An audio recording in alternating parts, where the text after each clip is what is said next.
My goodness. And there it is. Wow. Get the pin to go.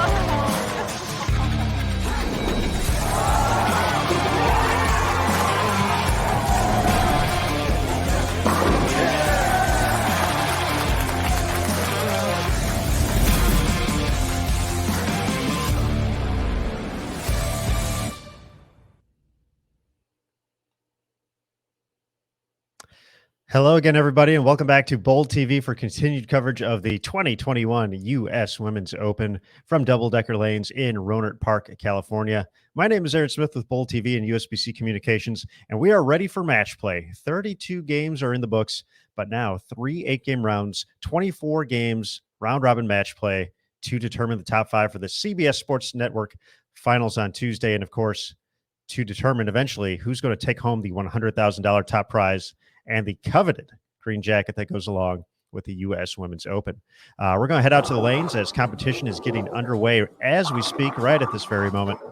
We're going to kick things off with Daria Payuk taking on Diana Zavjalova. That's actually the 5-6 matchup right now, heading into match play in the final 24 games. We're also going to see here Shayna Ung versus Jordan Richard. But if you're watching on BoldTV.com, as you already know, you can watch all pairs in play and follow your favorite athlete throughout the course of competition. As we settle in here, we're going to head all the way over to Double Decker Lanes and welcome in Emil Williams Jr. to the broadcast. There he is, EWJ. Hey, Aaron, where are you? Not literally. Oh, okay. I was ready to answer. Where is Aaron today? How you doing? Doing well, buddy. Well, Aaron, make no bones about it, man. Pattern 4 seemed to be a bit more difficult than I thought it would be. But you know, on many surfaces and reasons, it makes a lot of sense. Obviously, this is the only pattern that's going to be out for the remainder of the tournament, so you would expect obviously some level of difficulty. It's not quite pattern 2 level of difficulty, 40 feet flat, but difficult certainly nonetheless. I think it's going to and has forced some players to rethink maybe some strategies.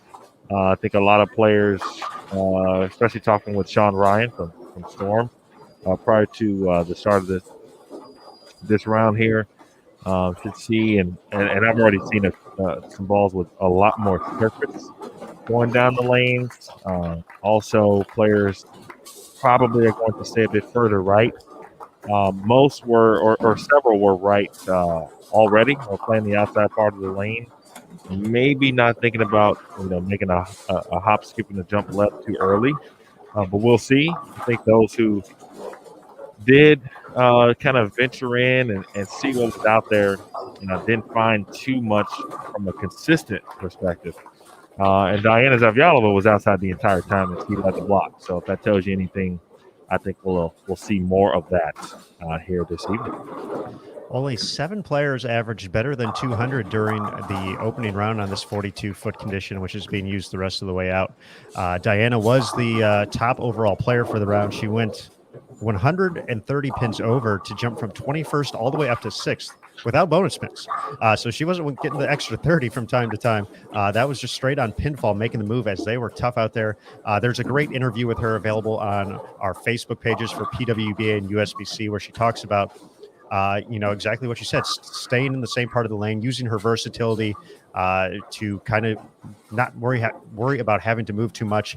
She had no games under 200 the whole block, which, as low as the scores were, incredibly impressive with that. Sherry Tan continues to lead. Sherry was under for the block. She was -7 for the block, but actually extended her overall lead on the field to 156 pins. She's at +406. Stephanie Zavala at +250. Shannon Pluhowski and Missy Parkin +247, and then Daria Payuk at +221, rounding out the top 5. Diana in 6th place +205. Defending champion Danielle McEwen in 10th place +184. And then we still have Liz Johnson, the 6-time champion, +155. 2-time reigning PWBA Player of the Year, Shannon O'Keefe +88 in 14th place. So a great field here. And Emil, I'm very excited to bring in our next guest. Uh-oh. So we didn't tell anybody about this prior to, so everybody's going to be getting a treat today. We're going to be bringing in Hall of Famer Carolyn Dorn-Ballard to join us here for match play today. So let's go ahead and bring her into the broadcast. There she is. CDB, hello. Hi, how are you?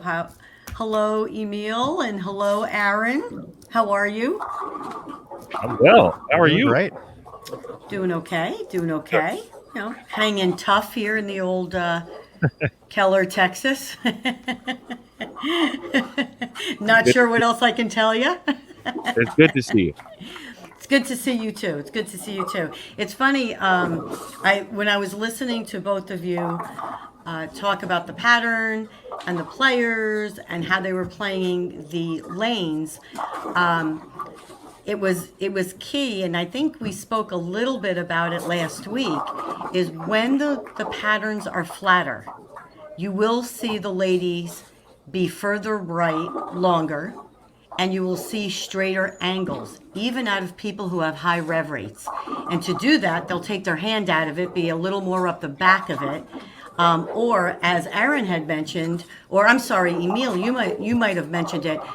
They will do that with surface, where the ball will read just a little bit earlier and have that smoother motion on the back end. And again, 9 spare is a good thing. It's been a good thing. It is a good thing, but it hasn't been a good thing this week, unfortunately, for a lot of players, CDB. So if that can be cleaned up, certainly, we could see some additional movement potentially after this round is over. All right, folks, as we settle in here, we're going to go full screen, but Carolyn, Emil, and myself are going to be around throughout the course of the block. Of course, we are watching all 8 games here on BullTV.com. So big hello to everybody joining us here today already. A lot of familiar names, as always, in the Bull TV chat. We're also live here for game number 1 on Facebook and YouTube. But as a friendly reminder, after game 1, we will be sending the broadcast exclusively to BullTV.com. So you do have to pick up a subscription to watch all of match play for the next 2 days, folks. So a few different price points to come in at. BullTV.com, the place to be to check that out.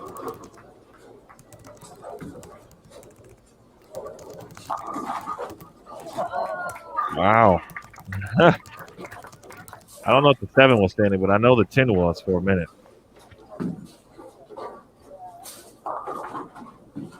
As Aaron mentioned, we started with Diana Zavjalova, who led the squad during round 4, theoretically. So as a note, this is match play. We have reached the match play rounds. I know this morning a little bit different than what we're used to seeing, especially at a U.S. Women's Open, with already cutting to the top 24. But someone like Diana Z had the right idea, and everyone did, but she was able to capitalize probably the most by taking that round and using it as a positioning round, essentially, and gaining as much as she can and hopefully move up the standings, and she did that the best today. It's funny you brought that up because I had mentioned to Dell, I said with those 8 games, it really is, that was an option. That was a flip of the coin for many of the ladies. Just like you touched on, Diana used it as, I'm going to stay as far right, try to gain as many pins. That's where I'm most comfortable right now. And I do believe some of the other ladies did that as well. Also, it was a great opportunity to try possibly some of the other bowling balls that may not have come into play. Change the surface just a little bit, and see if you could create something just a little different that may give you a few more pins here and there.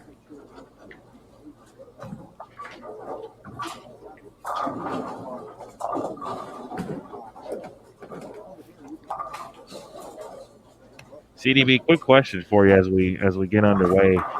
Obviously, you've been in this environment multiple times throughout your career. Is there anything different about the beginning of a match play round? Like when you finally get to that point, is there anything different? Maybe not even physically, but more so how you feel about the atmosphere and what match play brings? I do think there is a way to prepare mentally, more so for each part of an event that's a longer format, like a Queens, a U.S. Open. You know, patience, when the lanes are tougher, the number one thing you have to remember is, yes, you're always going to have ladies that are going to bowl well, but it's 24 that they cut to. So you still have a lot of places where you can wind up. And I think patience is the number one key. Once you get to match play, I think patience and watching the ball motion and catching it a little quicker are the two things that I would focus on.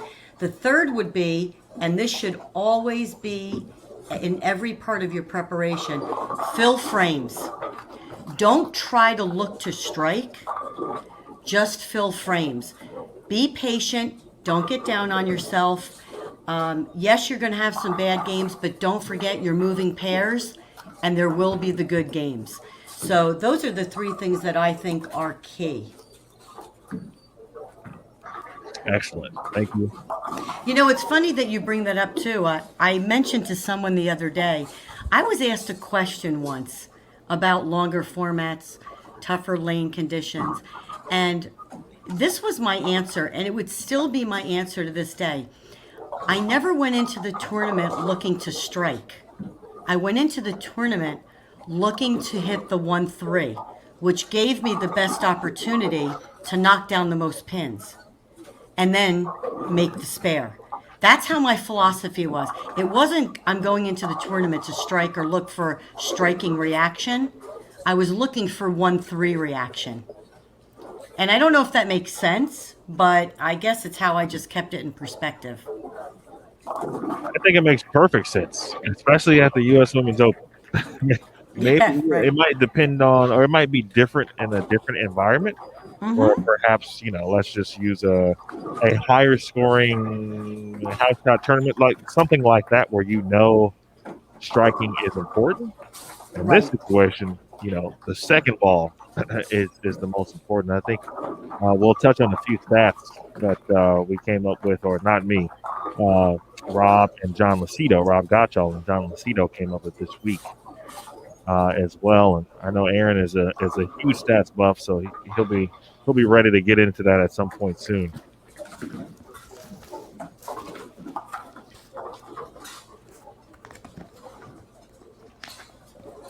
So it looks like we're about halfway through each match at this point in time, and obviously as we focus on what we're seeing in front of us with Zavyalova and Arpaio. But all the friendships aside, when the one-on-ones are going down.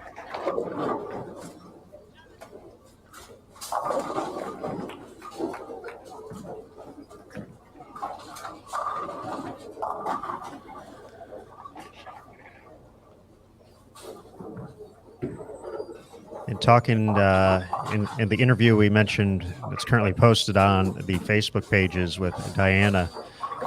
She kind of flat out said this has been, probably the most she's struggled throughout the course of a PWBA tour season so far in her very successful young career. And Carolyn, I know that DZ is now local to the area we're from here in the Metroplex. I know she spends a lot of time at City View Lanes, practicing out there, getting ready for the tour. Has she kind of talked, to you and Dell over the course of this season, just, trying to find different ways to get a little more comfortable out there this season as she's been working on things in hopes of kind of getting everything back on track? Probably more Dell and EJ, who works in our pro shop. Every now and then I'll throw her a little tidbit, but I think Diana has it on track. I think it's more mental than it is physical. I have always felt that way.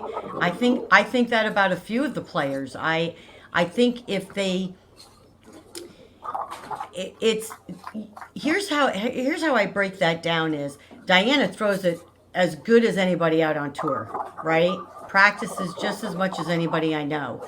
I think it's more of what they believe, what they see, and how they put it into perspective to allow themselves to move to the next level. And as she's bowling Daria, the example would be Daria has said, right, sparing has not been one of her best assets, correct? I mean, that's not shy, right? She feels, this is what I struggle with. But she has, over the last few months, put some of that in a certain perspective where when her sparing is not as good as she wants it to be, it doesn't affect her as much as it used to. So she has found a way to analyze what it is. Hey, I'm going to move forward because I can't move backward. And this is why I feel she's bowled well over the last couple of events. And her sparing has definitely become much better. It's now more of an asset to her game than a detriment to her game. And I feel the same way with Diana. There is nothing wrong physically with Diana. It's whether Diana puts what she needs to do moving forward into perspective quickly and then snaps right into it, because it's just not physical. They throw it. I mean, look at the women out there, right? I mean, are you going to really look at anybody and go, wow, they throw it bad? I mean, No. you cannot say that. Physical talent is not for, we're not trying to find somebody who physically throws it good. It's going to be the people that probably put a little bit more work into that mental part of the game, that when they are tough, they can analyze, process, and move forward quickly. Daria showing off the spare game right there with a nice cover of the 3-4, 6-7, 10 in the 7th frame, but does find herself down in the current match. But in speaking to, kind of the Daria's season as it's kind of progressed, obviously we've talked a lot about the visa issues, kind of coming over right and getting right into the tournament competition. But she has been very consistent the past couple of weeks. And, we've talked a lot. Obviously, Sherry Tan's been leading this event 3 out of the 4 rounds. She had the monster day yesterday. Brianna Cote had the brilliant round on the 40-foot flat condition to jump into the lead for a round as well. But there's only been one player who's been in the top 5 here at the U.S. Women's Open across these 4 patterns in every round. And it's Daria Payuk.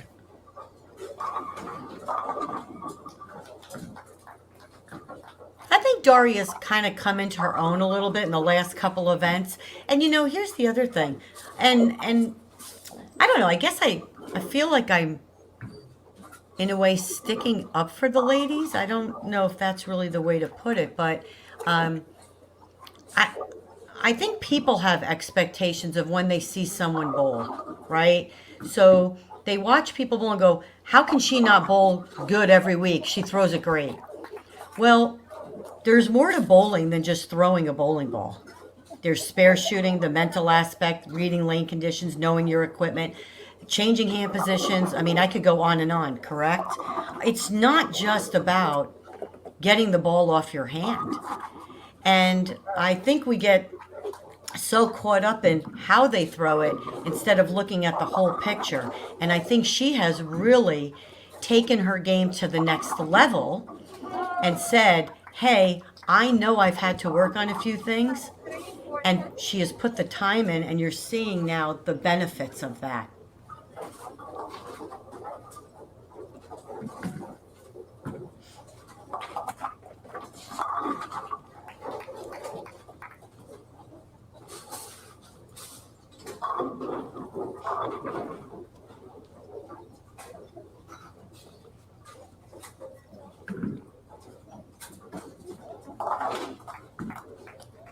Shayna Ung up in her matchup against Jordan Richard over on 19 and 20. Although Jordan with the strike in the 8th frame can try and make up a little bit of ground here. Shayna Ung mentioned Daria being the only player in the top 5. Shayna entering this round in 7th place. It's actually the farthest she's fallen in the standings. She had been in the top 5 for the first 3 rounds. An incredibly consistent performance for her so far as well. Shayna's one of those sneaky ones. She kind of hovers, and then she may have a bad round, and then all of a sudden, she goes into the top 5. And one of the things that I can say about the Singapore team, as we all know, a lot of the national teams, but just having firsthand knowledge and working with them at City View Lanes when they've been here, they are hard workers.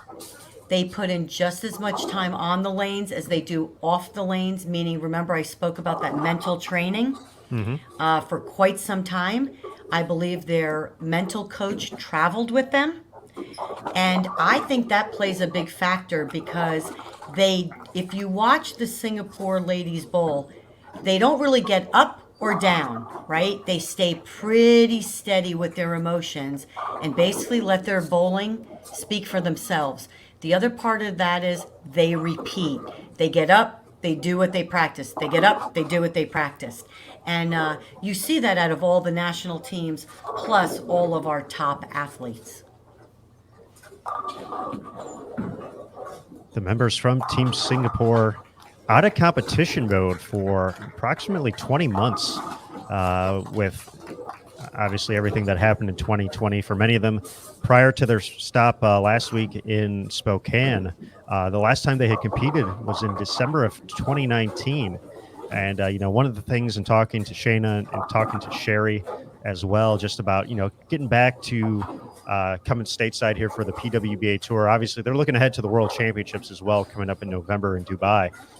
But, they said, how no matter how much they trained, how much they practiced, they could not replicate what they could find out here. They could not replicate that feeling of being in in the heart of competition, having to make that big shot to move on to the next round, that double to beat an opponent in the 10th frame, whatever it may be. And I think that's something that's, we think it's such a process of, starting on the approach, getting to the foul line, delivering the ball, seeing what happens, and then doing that throughout the course of the block. But having those extra things just kind of going on all around you, I think very important to consider for them. And I think with how well they bowled in both of these events just speaks volumes to the tremendous competitors they are.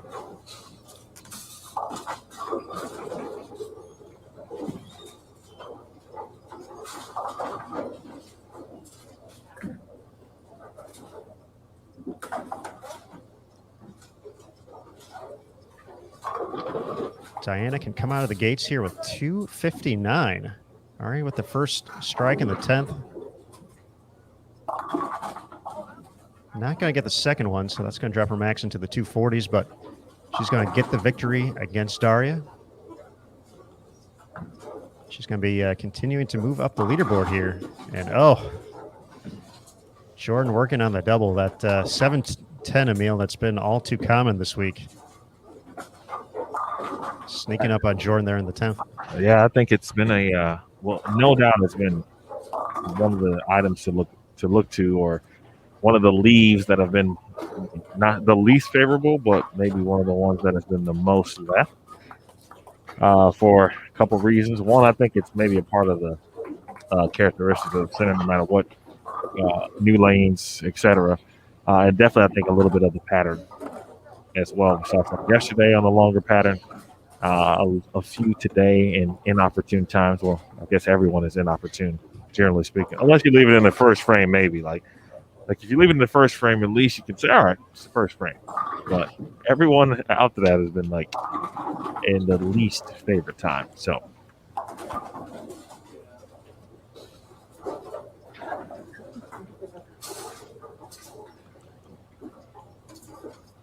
.710 is going to slow down Jordan to the tune of 149. So Shayna will get the victory. She's got the 3-6-9-10 here to get to the 170s, but even if she doesn't get it, 160 in the 30, based off of the scoring pace we saw a little bit earlier today on this 42-foot pattern, you'll take that with the bonus pins. You'll take it and run. Absolutely. The key to match play at the U.S. Open is win the bonus points. You're going to see a lot of pair-to-pair where, you're going to win 170 to 175, but the bonus pins is what's really going to take you to get those extra pins and move you up the ladder. Final score on 17 and 18, 245, 153. Diana Zavyalova. Big opening game. She continues her 200 streak, this 42-foot condition.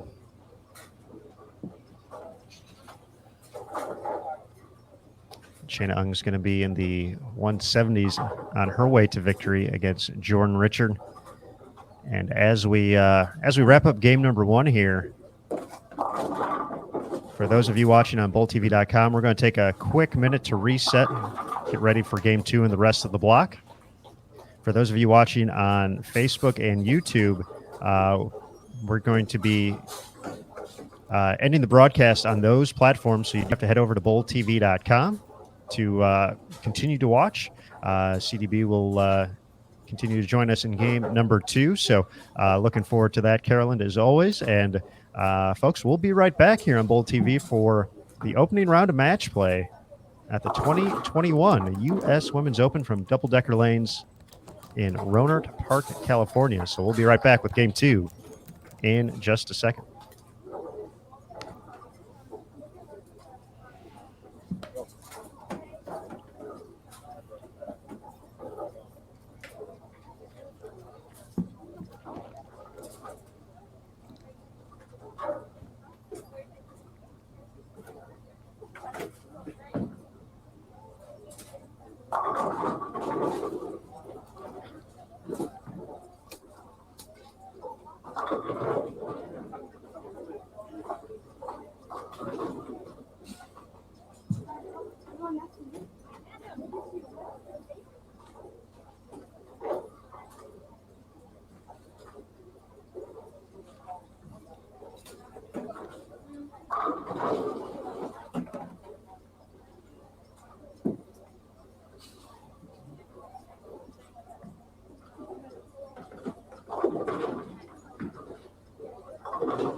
Taking a look across the house here as we get into game 2 here of match play, round number 1.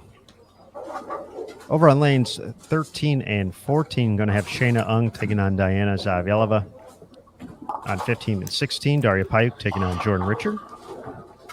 On 17 and 18, we're going to have Shannon Pluhowski versus Stephanie Zavala, along with Sherry Tan versus Missy Parkin.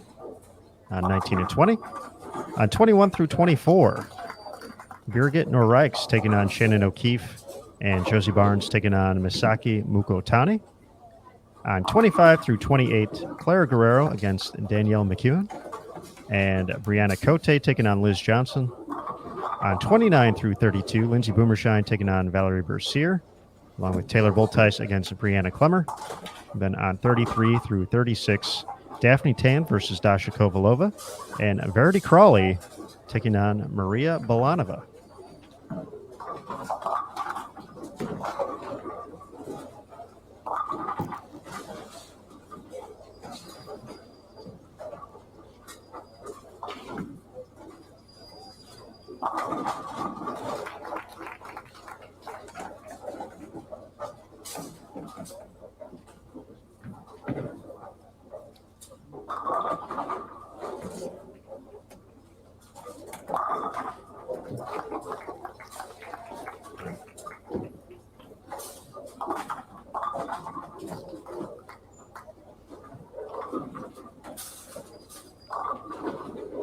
CDB, as we get into game number 2, a good observation from one of our viewers in the Bull TV chat, our buddy Hosan, who noted this might be one of the toughest U.S. Opens he's seen while watching over the past couple of years. But on the competitive side, the U.S. Open always arguably the greatest test in the sport.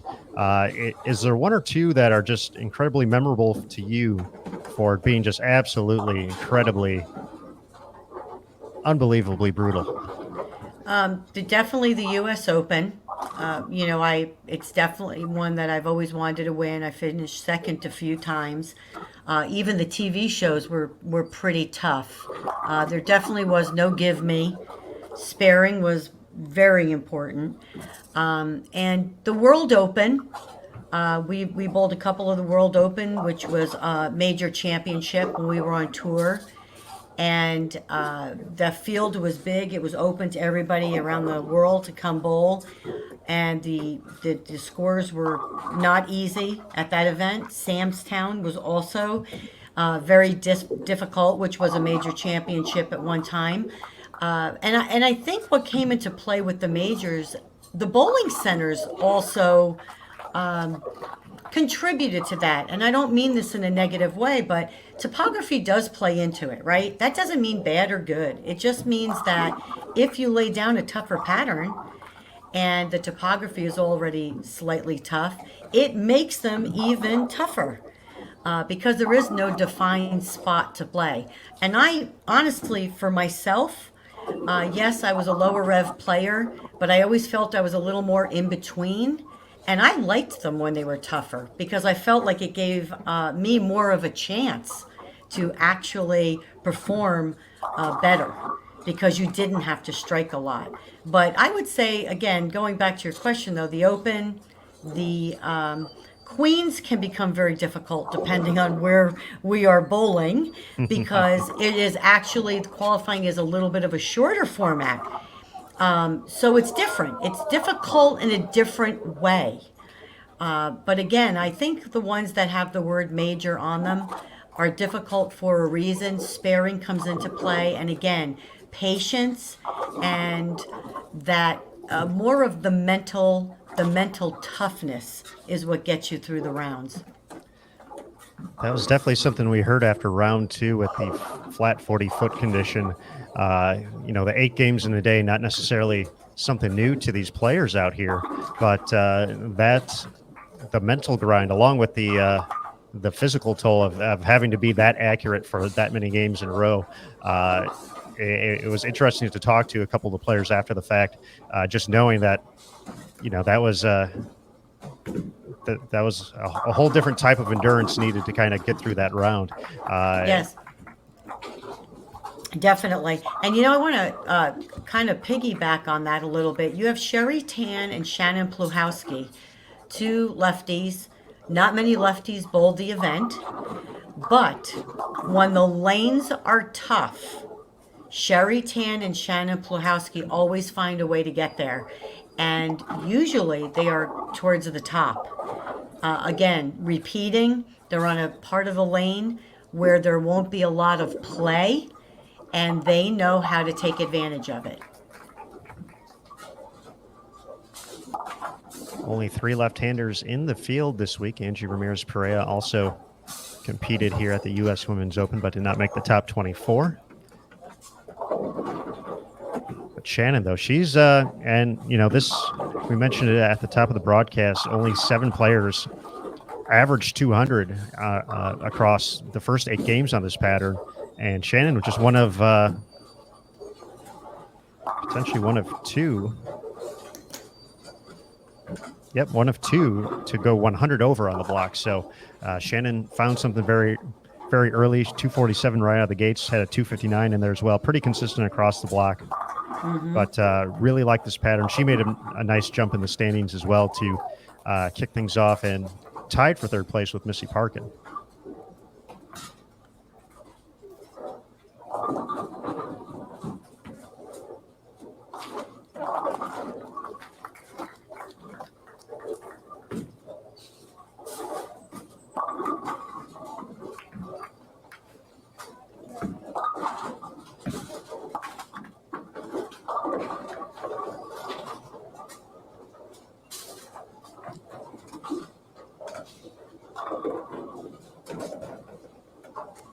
As soon as we have a score update after game number 1, we will get those updates to all you good folks as well. Oh, as I say that and refresh, we got scores.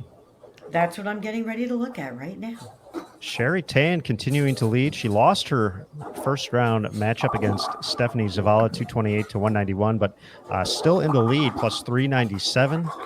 Zavala, who had a rough start to the last block on this pattern, 228 out of the gates, and as we can see here, off to a strong start, 4 out of 5 against Shannon Pluhowski. But Zavala in second place, plus 308. Diana Z moves up a few more spots. She's in third now, plus 280 after 245 in the victory. Shannon Pluhowski in fourth place, plus 271. Missy Parkin in fifth, plus 223. Shayna Ung, plus 204, 19 pins out of the cut. Brianna Cote, plus 196. Clara Guerrero in eighth place, plus 190. Josie Barnes, plus 185. And then Daria Payuk in 10th place, plus 174. So Daria dropped 5 spots just like that. But obviously a long time to go here. But taking a look at the scores overall, only a handful of games north of 200. Brianna Clemmer, 234. One of the bigger numbers up there. Dasha, 201. Shannon, 211. Josie, 216. Diana, 245 with the high game. And then Stephanie Zavala, 228. But off to another nice start here in game 2.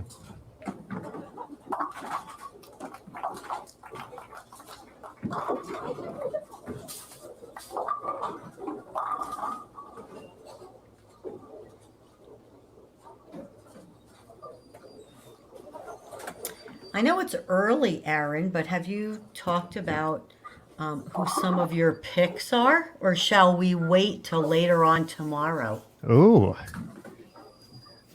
We haven't got into that too much. Okay. Let's wait till tomorrow, but I want you to have silent picks. Silent picks. I think I have a few of those already. So I think I do too. I think I do too. one or two of them may be on the pairs we're watching right now. Boy, you went on a limb on that one. I have a feeling that if we were to take a poll on the old Bowl TV chat, you might hear exactly what you just said. That's funny.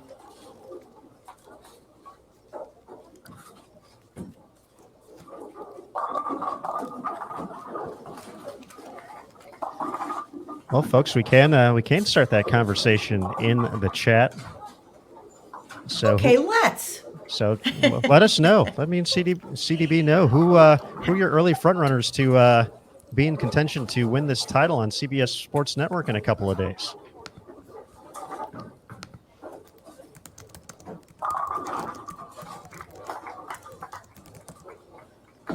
We're not going to hold you to it. This is just idle conversation. I think I'm going to pose that question to Del Ballard, who's sitting downstairs watching, but I won't say his picks.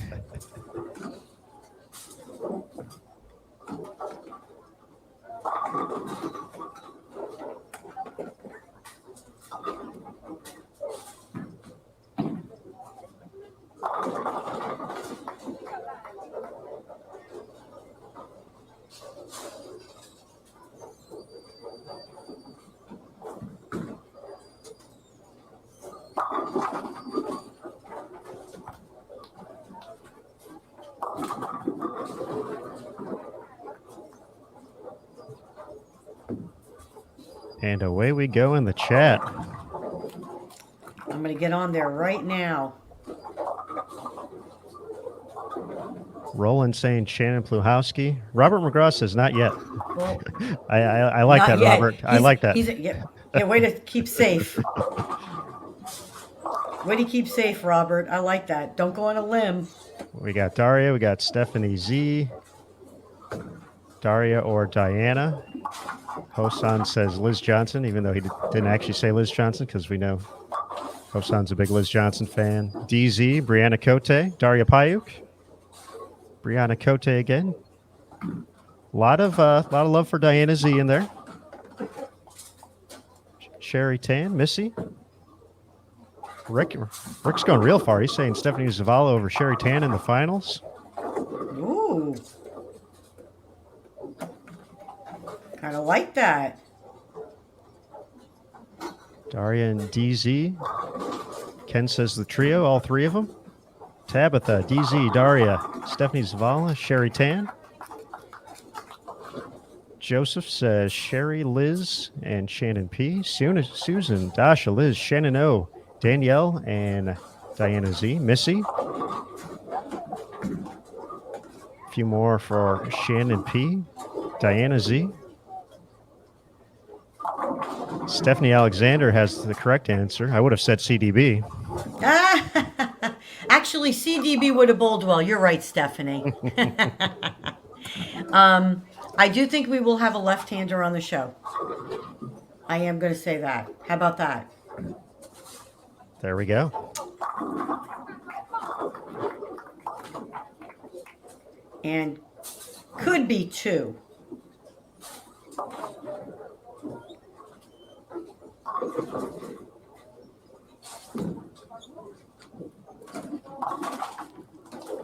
Based off of the Bowl TV chats and potential matchups we'll see on CBS Sports Network right here behind lanes 17 through 20. Stephanie Zavala with the early, or I guess midway lead at the moment. Slight edge over Shannon Pluhowski. Missy Parkin with the advantage. 15 pins ahead of Sherry Tan as they get ready for the seventh frame. Oh. Ooh, stone 10 pin. Carrie here at Double Decker has. I'm probably going to go out another long limb. I'm hopping out on, but I think some of the carry has been a little frustrating from time to time this week as well, coupled with the tough lane conditions. Having to fight through the carry as well has not been particularly fun.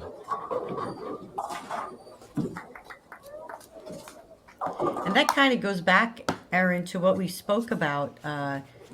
You're going to have, they're tougher conditions, and carry may not be what you expect it to be, and it does get frustrating. And again, that goes back to that kind of accepting it and moving on and not getting frustrated about it, because I know you hate to hear this. You're not the only one it's happening to. Mm-hmm. Yes, there's somebody that might be bowling a little bit better, but everyone is going to hit that I struggled with carry, or I struggled with getting my ball through the pins because of the way the pattern is and the way it breaks down. So that's where, again, the patience level, the mental toughness, the kind of accepting it and moving on and not dwelling on it are the people that will move forward a little more quickly.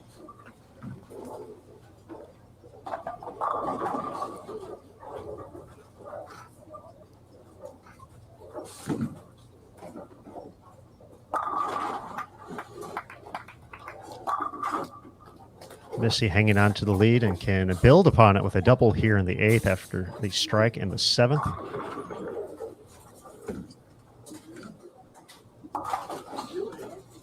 Shannon covers it up, but still down in the match. Stephanie can step up here in the ninth and the 10th, shutout. Take an early 2-0 record here in match week.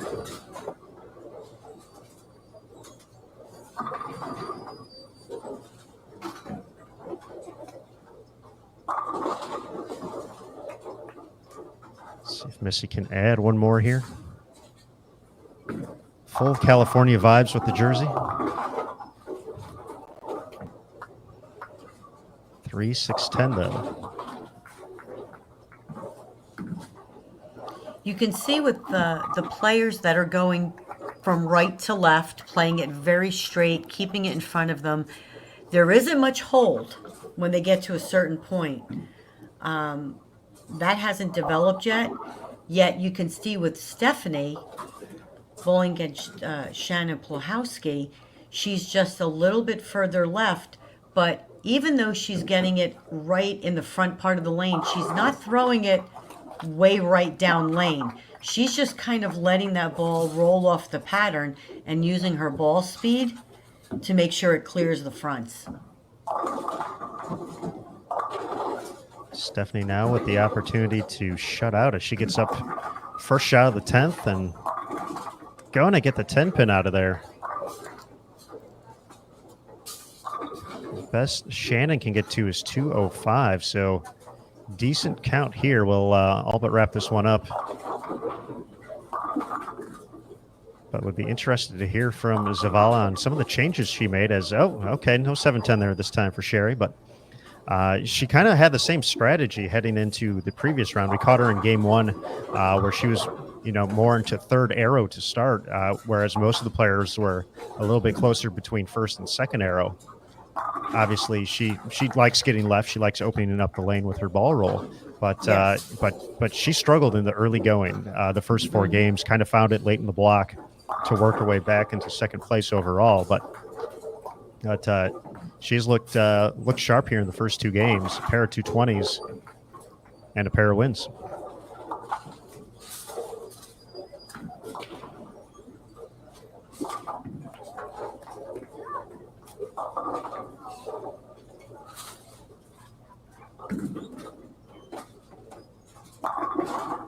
CDB, I got to ask, considering there's 24 games of match play, how do you keep the, I guess, the emotions in check over the course of that? Obviously, each game is going to there's going to be some games where you're out ahead of someone pretty far. Someone starts off with 6 or 7 in a row against you, and all of a sudden it's a situation where, okay, I'm not going to get this victory.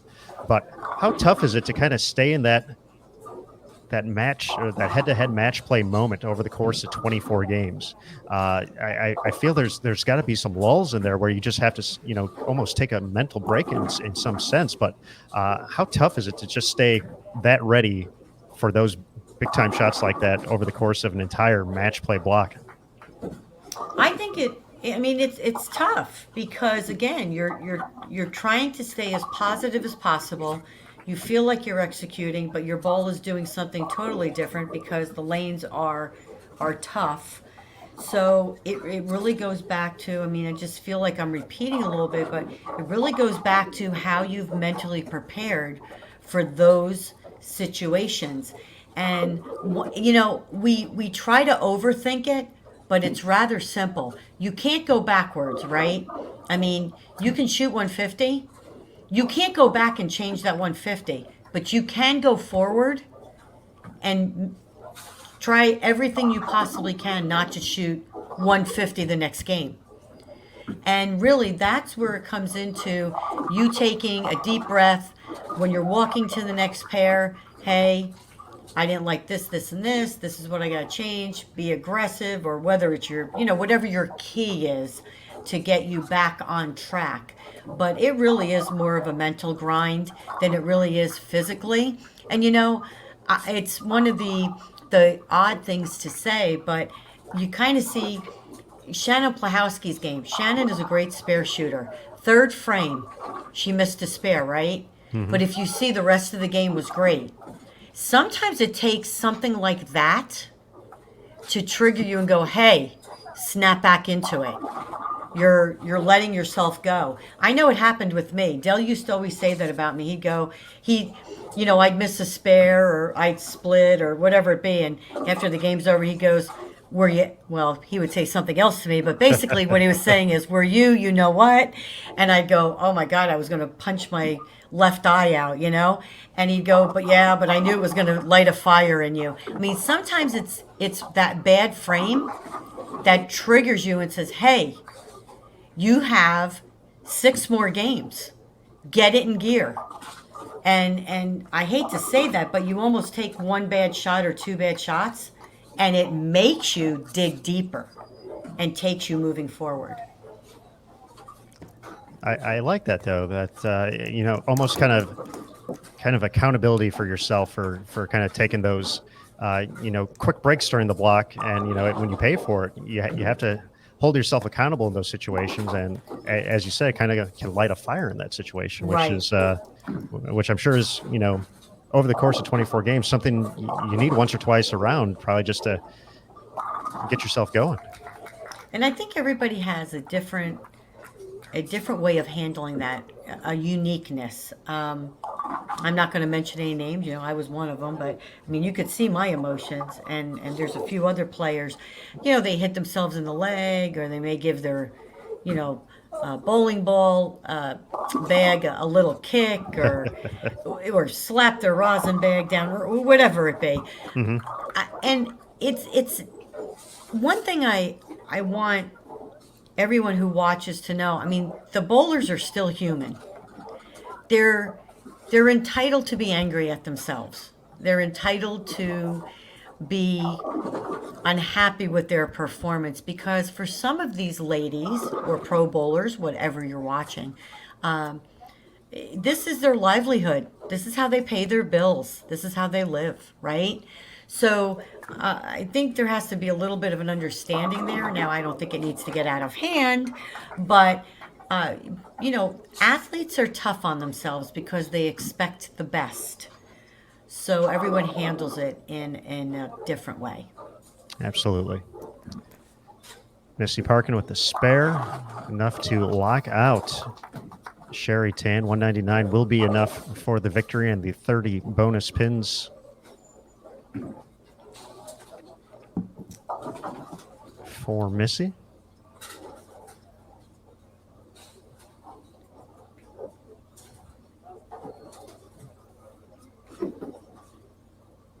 Sounds like it's getting pretty quiet over there. This might actually be the last match finishing up in game number 2.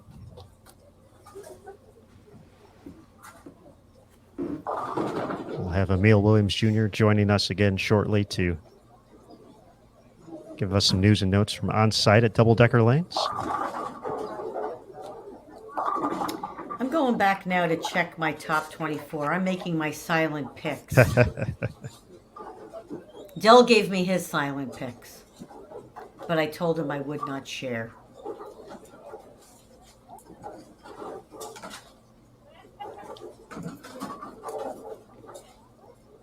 But when all 5 end up being right, then I expect Dell to be bragging. So, yeah, right.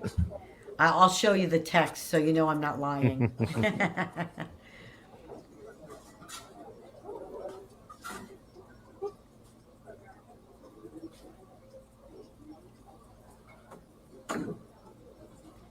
Missy Parkin going to take advantage of that. That's a 4-8-10 conversion, something you don't see too often in the second frame, to maintain a clean game, and ended up being enough for the victory. 199 to 195 over Sherry Tan. So that means Stephanie Zavala is going to get a little bit closer once again here. Zavala 226, I believe, that game in victory. She's going to get right around plus 360. Sherry's going to give a few pins back. She's still going to be in the plus 390 range, plus 392. So looks about 30 to 40 pins now between first and second here at the U.S. Women's Open. So we get ready for game 3.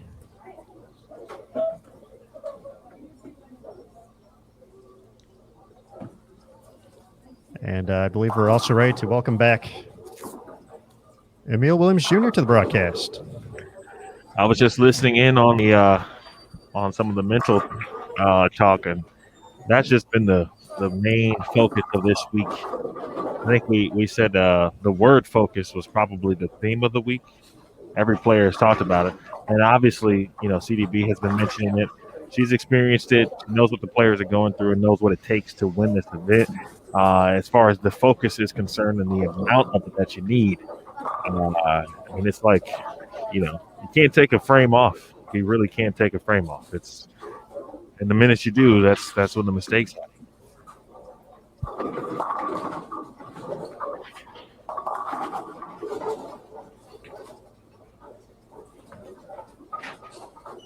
Taking a look at the lineup here in game 3 on lanes 17 through 20. Shayna Ung versus Missy Parkin. And Daria Payuk taking on Stephanie Zavala. Across the house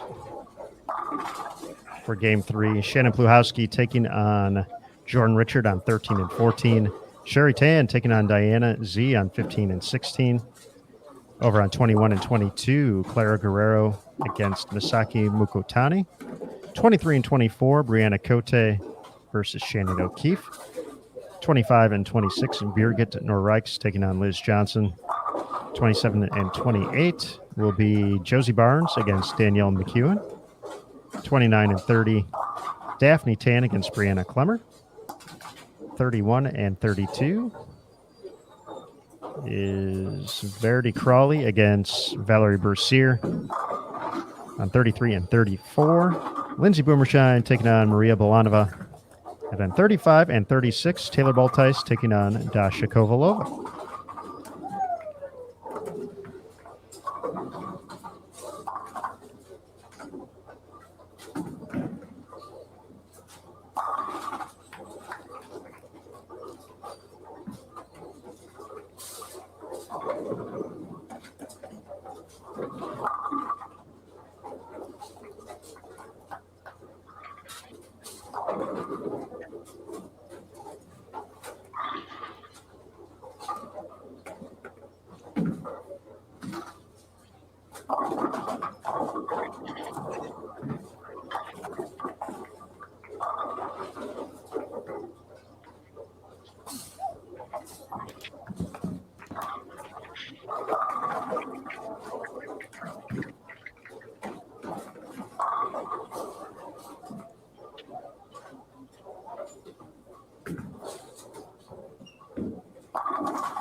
Oh, man.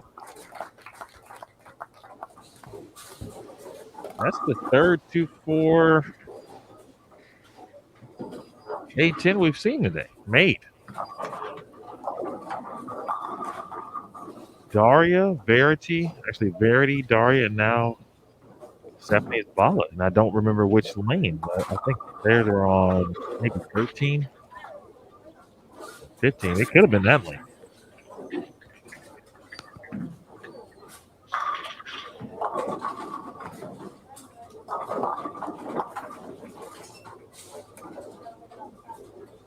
CDB, let me ask you a little bit about Stephanie Zavala, if you don't mind.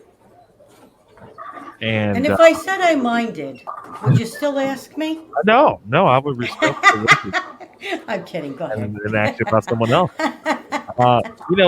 She seems to be quickly kind of being in that category of maybe it doesn't necessarily matter what the pattern is. She's just going to bowl well if she can get to her comfort zone. Mm-hmm. What is it about, in your opinion, that makes her so special and making this 2021 season such a special one for her, especially in her young career, her first full year on tour?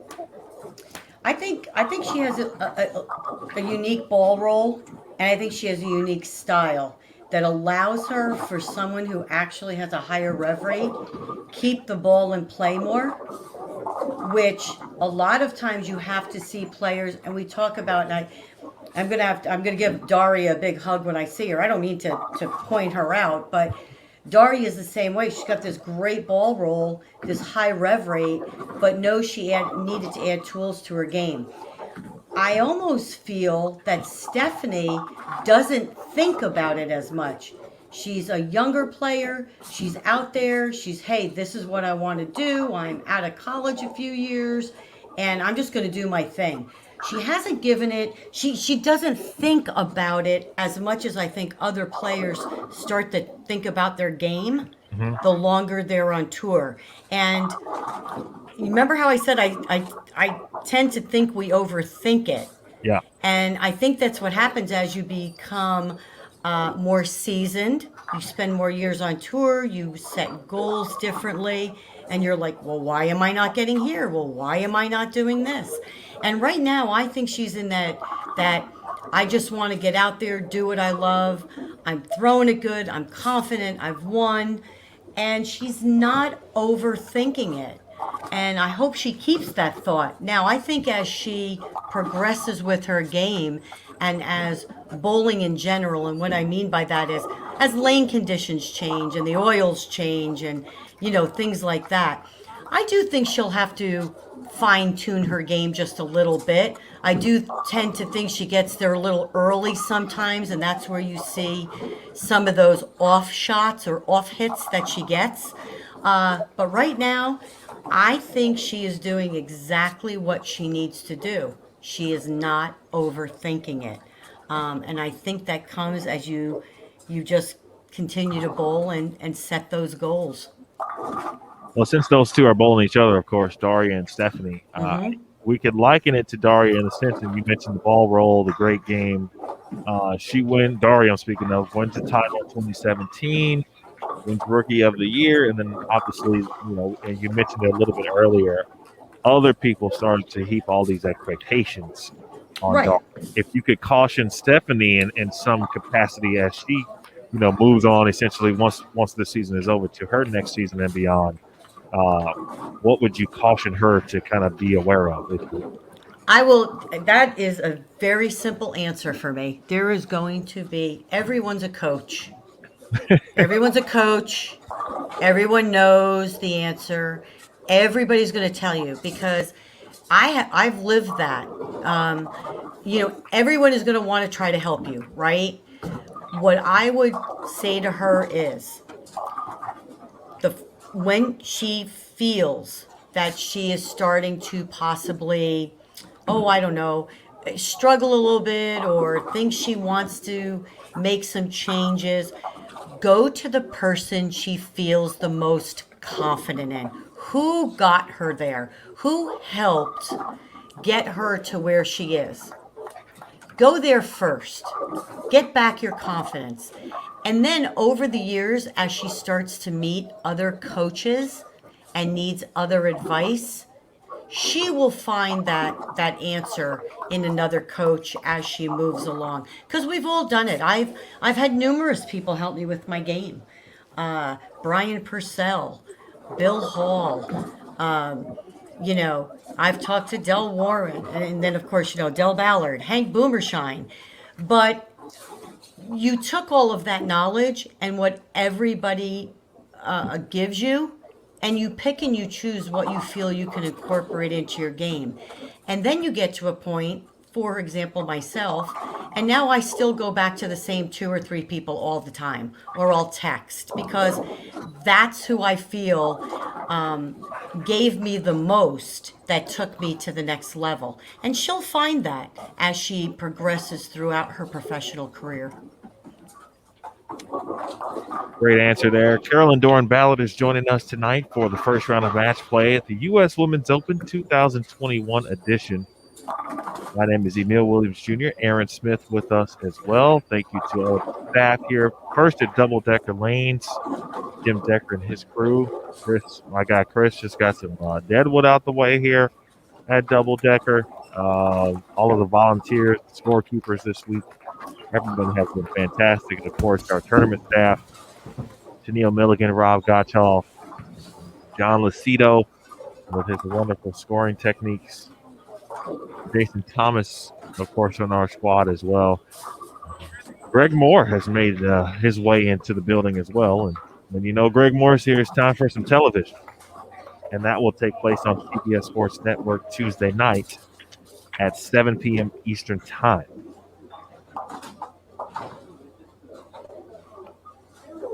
Kayleen Folk checking us out again.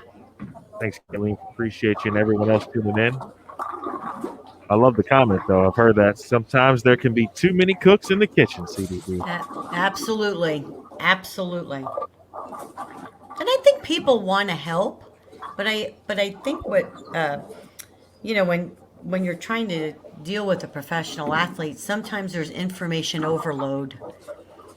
So you kind of have to pull yourself back just a little bit.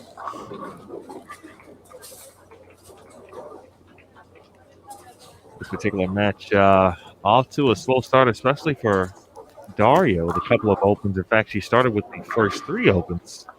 The tail split made. We mentioned the 2-4-8-10 in the second, and another 6-pair, 9-pair. Let's see what the Zavala can offer here. And now more trouble. Not what the doctor ordered there. A good match brewing here between Missy Parkin and Shayna Ung through 5 frames.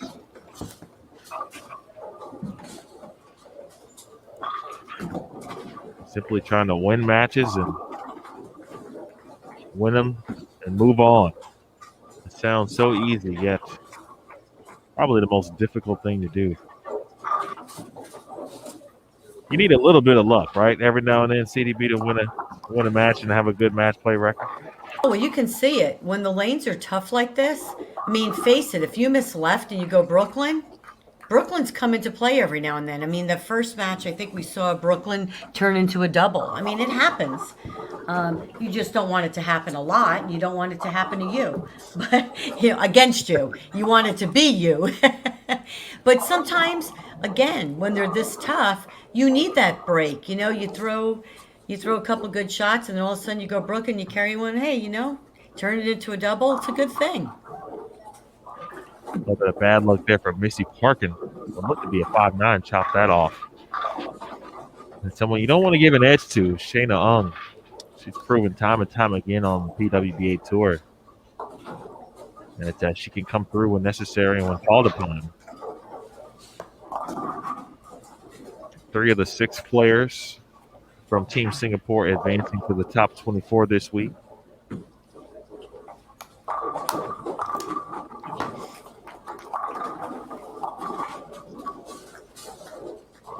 G2 with a little trouble here.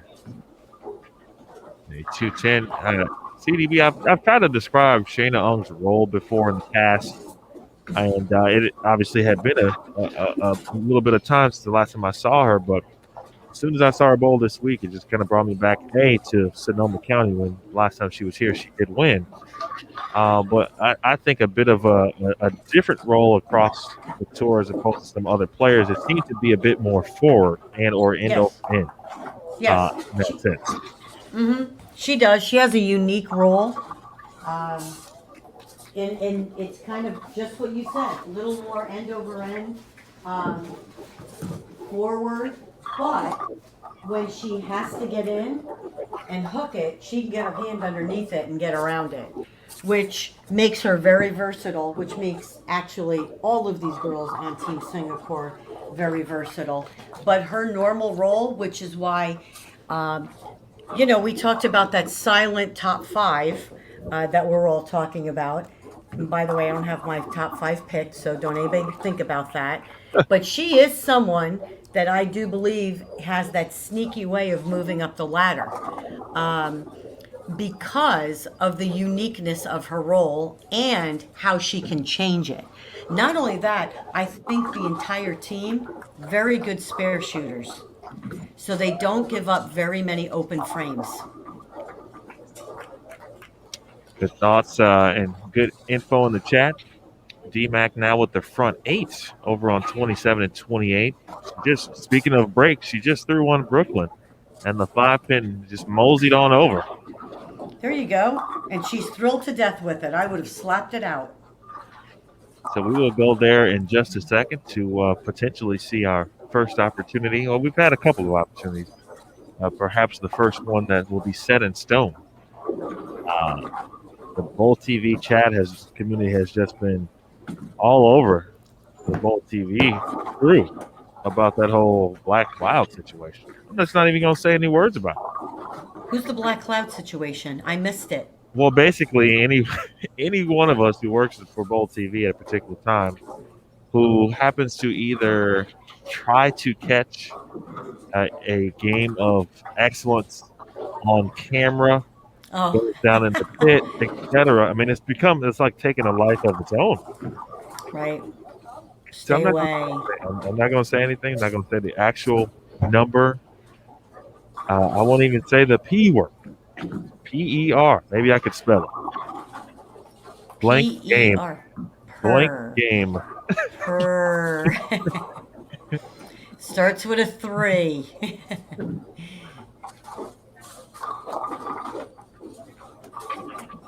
Maybe a little bit of transition going on this particular pair before we head over. Go ahead. I know. I do. I definitely think there's some transition, but here's where you can see with Stephanie going a little more left to right. Mhm. I think it makes the pairs seem more difficult and more different from pair to pair. The straighter you can go and more right to left, like the Diana, Missy, Shayna, I think the pairs seem closer together. In other words, the transition, you don't see the transition as much, and the moves and what you need to do is smaller. We are making the switch over to 27 and 28, thanks to Oh, Aaron Smith. okay, because I there we are. Alrighty there. And right on cue, 9th frame for Danielle, and that is 10 back. Good timing, Aaron Smith. We finally worked that to perfection. All right, so front 9 for Danielle McEwen. To our left there, Birgit Nordreichs and Liz Johnson facing off. The defending champion who bowled exceptional, not only yesterday but this morning, and really doing what we know Danielle to do. Curtis talked about it this morning.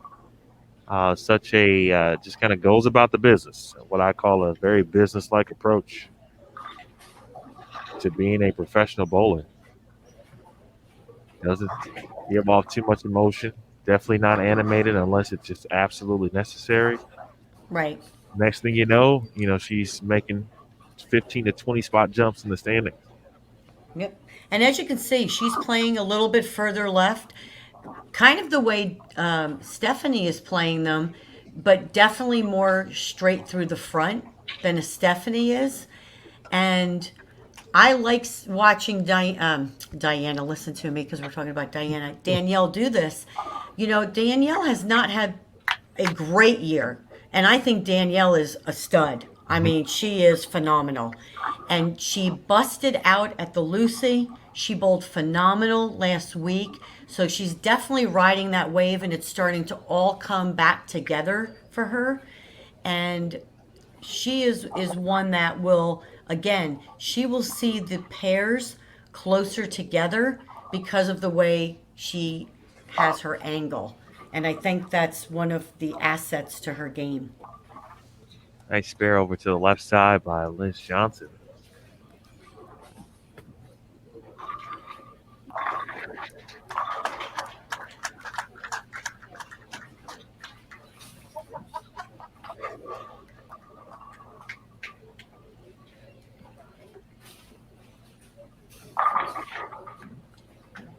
Birgit getting another one.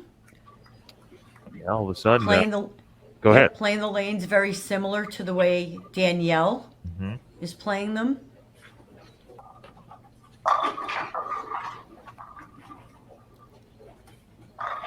Based on what those two are and have rolled this game, you'd have to assume that they are in the right place, at least at this moment in time. And on those two pair, yes. Absolutely.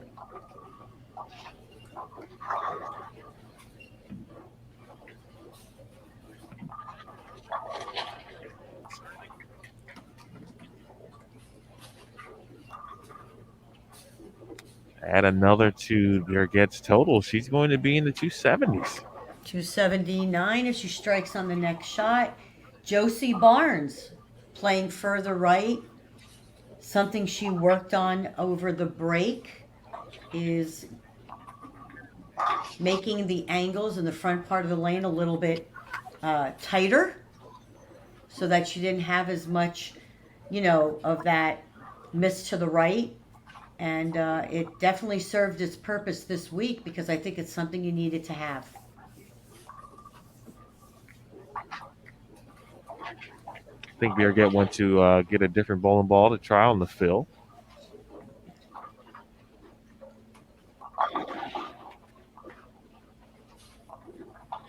But she's going to add 30 bonus pins no matter what happens to what it is going to be at least a game of 270 plus.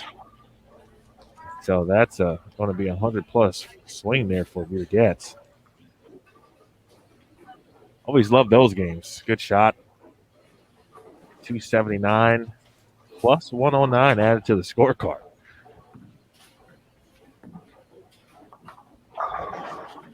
And obviously the same thing with Danielle. Impressive here in game 3.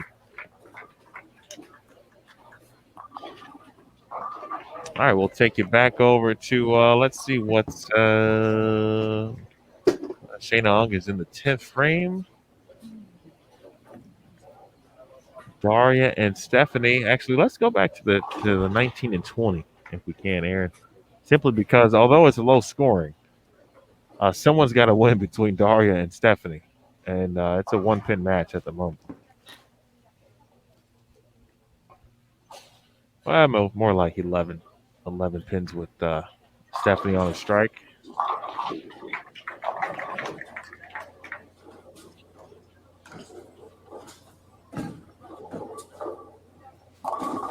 What was our high game this morning? Let's see if I can find that.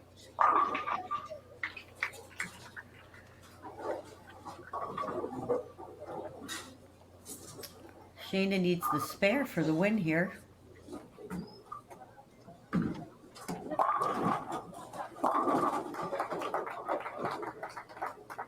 Big shot there for Zavala. I think when you got a low scoring game, the most important thing obviously in that situation is to try to win the match.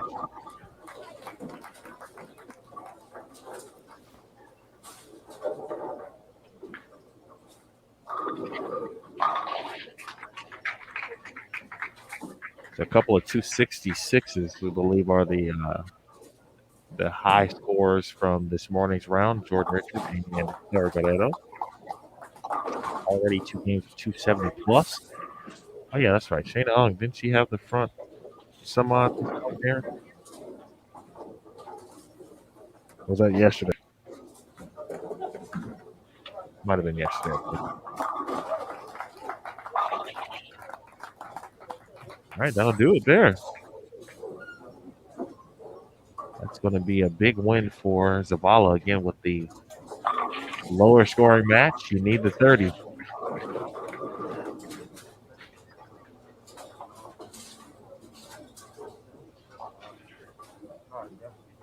CDB, what's the best match play record, if you can recall, that you've accumulated?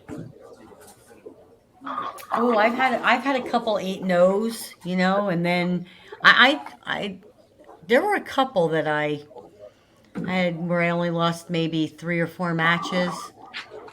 But those, those are far and few between. You know what I prided myself on more? And it was always funny.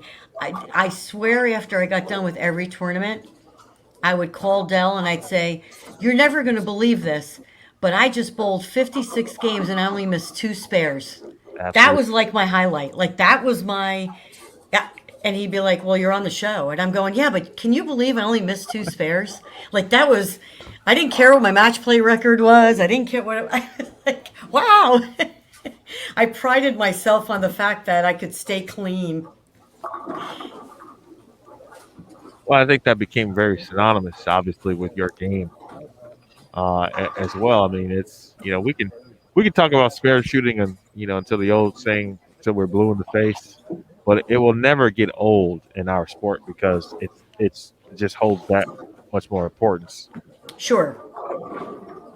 Well, and because because the environment is controlled, so you're going to have high scores, you're going to have low scores, you're going to have high scores and low scores, and it's kind of like what you said earlier. Sometimes it'll matter just a little bit more than others. Indeed. And a good question for you coming up, CDB. If actually we can get it in before our final shot here. Daria is going to fall to Stephanie Zavala. Holstein asks, do you remember your match play record in 2003? Do I remember? My God, no. I don't even remember what I ate yesterday or what I bowled last week. I do remember I chopped a bucket Friday night I do remember that at Plano, but I don't remember. No, I don't remember. By the way, whoever asked that question, do you remember my match play? 2003 was a good year. I won a tournament. All All right, game 3 officially in the books on that pair. We've had some matches already get underway in game 4. Let's see, on 17, 18, 19, and 20, we will have Sherry Tan versus Jordan Richard.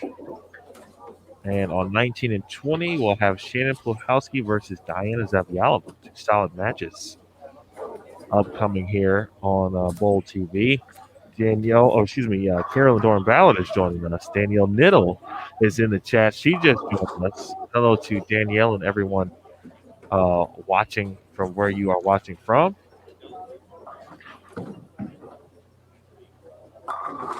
The lefties in the field, CDB, obviously Sherry Tan and Shannon Pluhowski, 2 of the best. How do they? Is it any different than what they may be going through or are used to going through, I should say, at an event where, in this case, they've got 2. So they've got each other, so to speak, to kind of think about or follow or take a look at if necessary. I know this week Shannon was bowling on a squad where she was the only lefty, and that can be a bit difficult from time to time. Obviously, you're not left-handed, but, from a strategic perspective, what do you think they think about it, how they make their transitions and roll through an event like this? I think they look at it as I'm either going to use it to my advantage or it's going to be a detriment. They're not going to see as much breakdown, especially with Shannon being the only lefty on her squad. Every pair is fresh. So she knows that going to the next pair. It's going to be fresh. So how much is it going to change from that last pair? Now, the only thing that'll change is, of course, you know that when you bowl on the low end compared to the high end or the middle of the house, they tend to play different, just because that's characteristic of a bowling center. But now when you have both of them bowling, they'll see minimal transition, but they will be able to line up off of each other. And they are pretty close in the standings. We'll see a game 3 update shortly.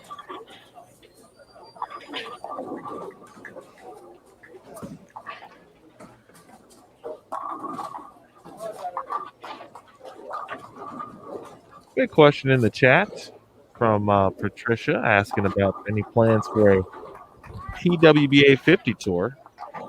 I don't know the answer to that, but I'd be on board for it, certainly. Oh, dear God. I think that would be pretty awesome. Now, I'm not sure based on CDB's reaction right there. How about a big regional to start, and then we'll talk. That's a good idea, though. I think so.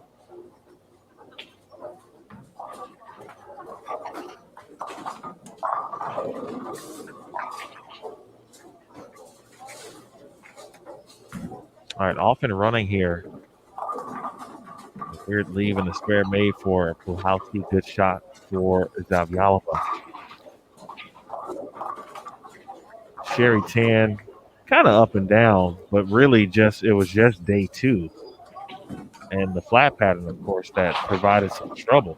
But she erased that and all memories of it when she got on pattern 3 and just proceeded to, in a situation where it looked like she could have run away with the top seed, but this pattern has proven to be somewhat difficult. And while there's pins certainly still to get, Sherry was able to gain pins without having to strike a ton, as Aaron mentioned earlier today.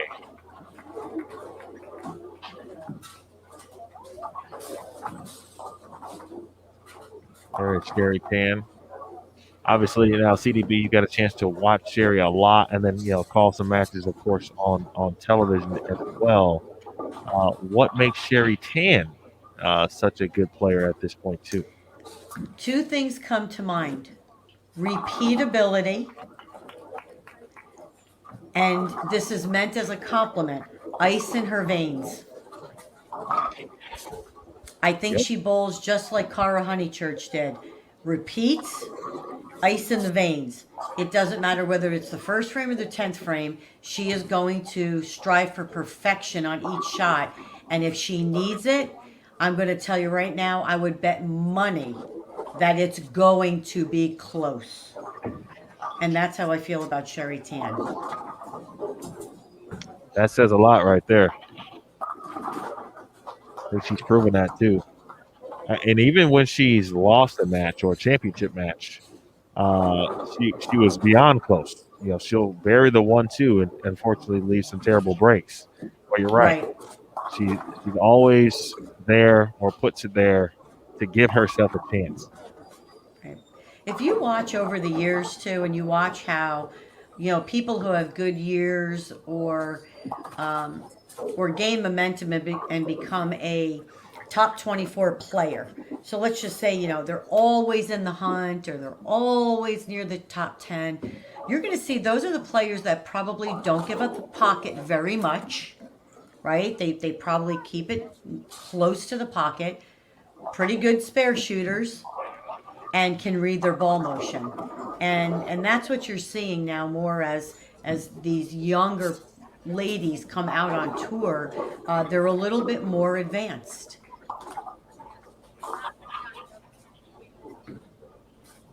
We talked about players being more advanced. We had several youth players in the field this week. Local players like Ashton Woods, the daughter of Curtis Woods. CDB, I'm sure you know Curtis. Yeah, I know Ashton also. Okay. Yes. Sapphire Nofuente, hmm both very well this week. Annalise O'Brien was in the field this week. Yes. And Amber Weirs, who also was local in the field this week. So talking about getting the jump start on being good at such an early age, and obviously hoping that experience continues to carry you throughout your experience and your year. Absolutely. And I'm sure they walked away from this tournament. Um, I would assume they had their expectations in check, but they walked away from this tournament not only having a great experience, but learning things that they now will add to their game and bring them out even further ahead when they start back with their youth events. It's a good question, and something that came up in the PWBA Bowl TV Facebook group as well. Talking about players in your from your playing days, CDB. Do you keep up with many? And also, someone asked, or James specifically asked, how was your sister doing as well? Oh, yes, I talked to a lot. I talked to a lot of players uh, that I bowled with. Anne-Marie Dugan, one of my very good friends, Tammy Turner, my sister, obviously, doing very well, owns two bowling centers up in Sandusky, Ohio. And a lot of the players are still bowling, more locally. They come out to bowl the Queens event more than they do anything else because, of course, the U.S. Open is a limited field of you know, players, and Mhm. there's different criteria on how you get into the field. Um, but other than that, yes, there's a lot of them that are still active bowling. And I think if given the opportunity, they would come out and compete in the U.S. Open. I do. Okay. Noted. We write that down and pass it on to those who make decisions. Oh, I'm sure they've heard that before.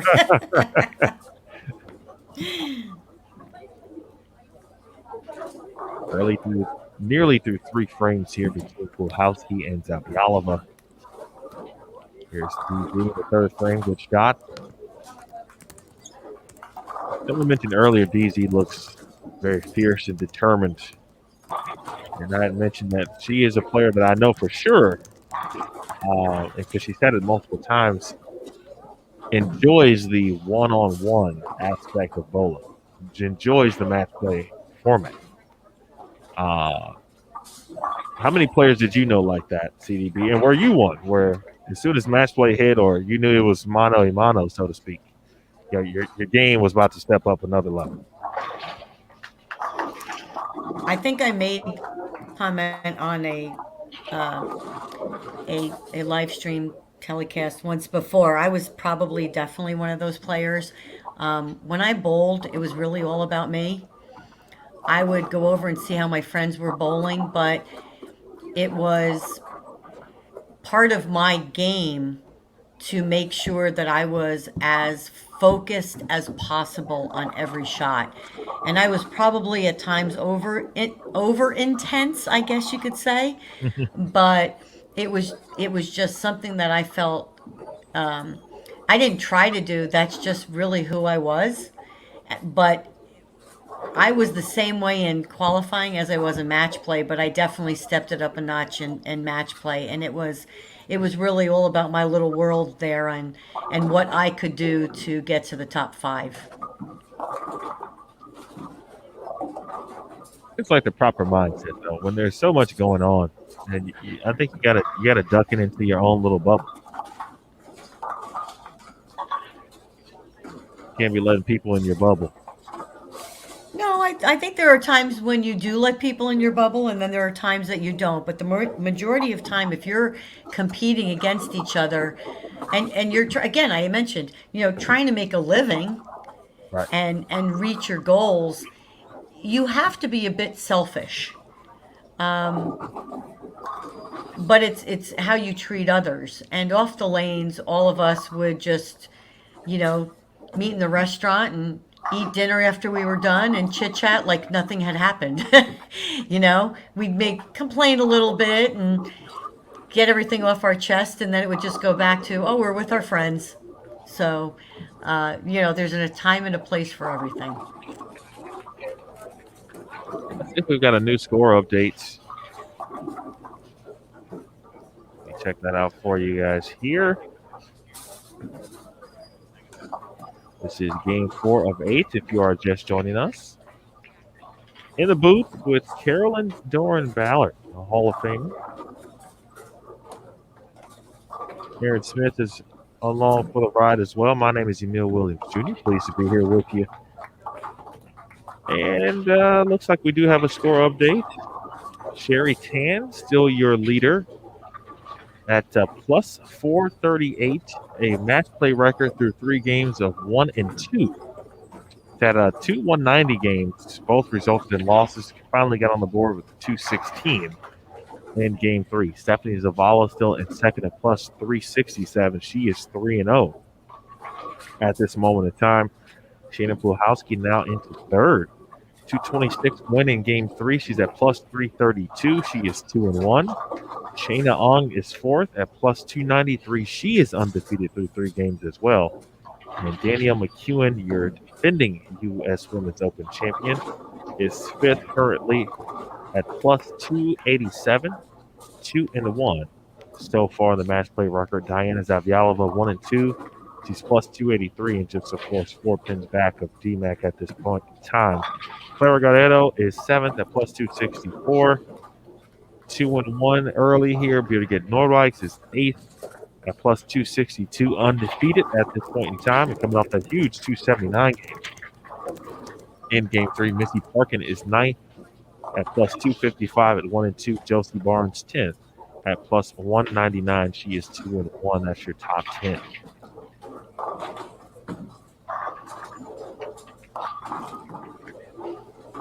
Josie Barnes could be the dark horse here this week. She has not bowled as well as she has wanted to.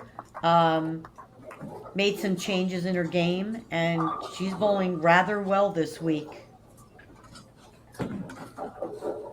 Aaron and I talked with Josie after one of the rounds. I don't recall which one yesterday. Or it might have been, what's today? Sunday? It's one of those days. Could have been Friday.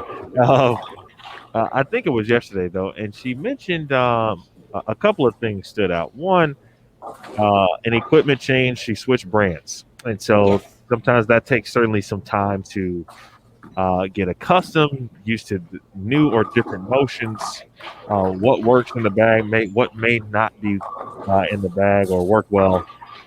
She also mentioned, of course, and for those that don't know, Josie lost her mother a couple of years ago at this point, and her mom was her sounding board, one that she would always often talk to, call after events, and so she's still kind of getting used to that part, not having that, which has been an adjustment. And then she also mentioned, obviously she has Lisa Ruth, her daughter, and being able to, or kind of just getting back to being herself, and as she put it, kind of bowling in her normal body, if you will, which can be certainly an adjustment, one that I will never understand. But having two kids of my own, I certainly understand what she is saying and where she's coming from in that regard as well. So she gave us a lot yesterday, and like you said, but finally putting some pieces back together, made a couple of changes, and she's always someone who generally is going to be around the 1-3, like you talked about, CDB, and is a very good spare shooter. Absolutely. As well.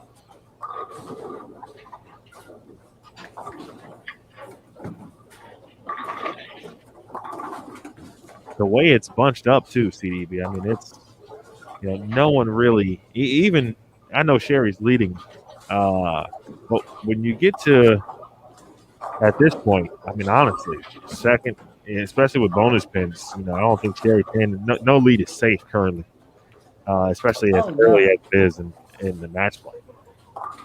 It's wide open, I think.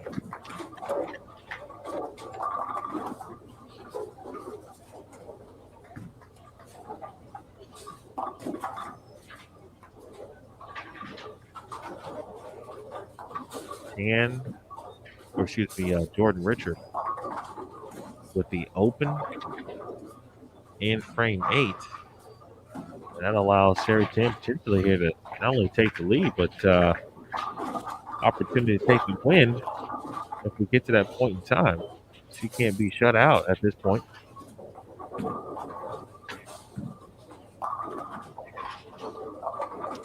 I'll check on Liz Johnson.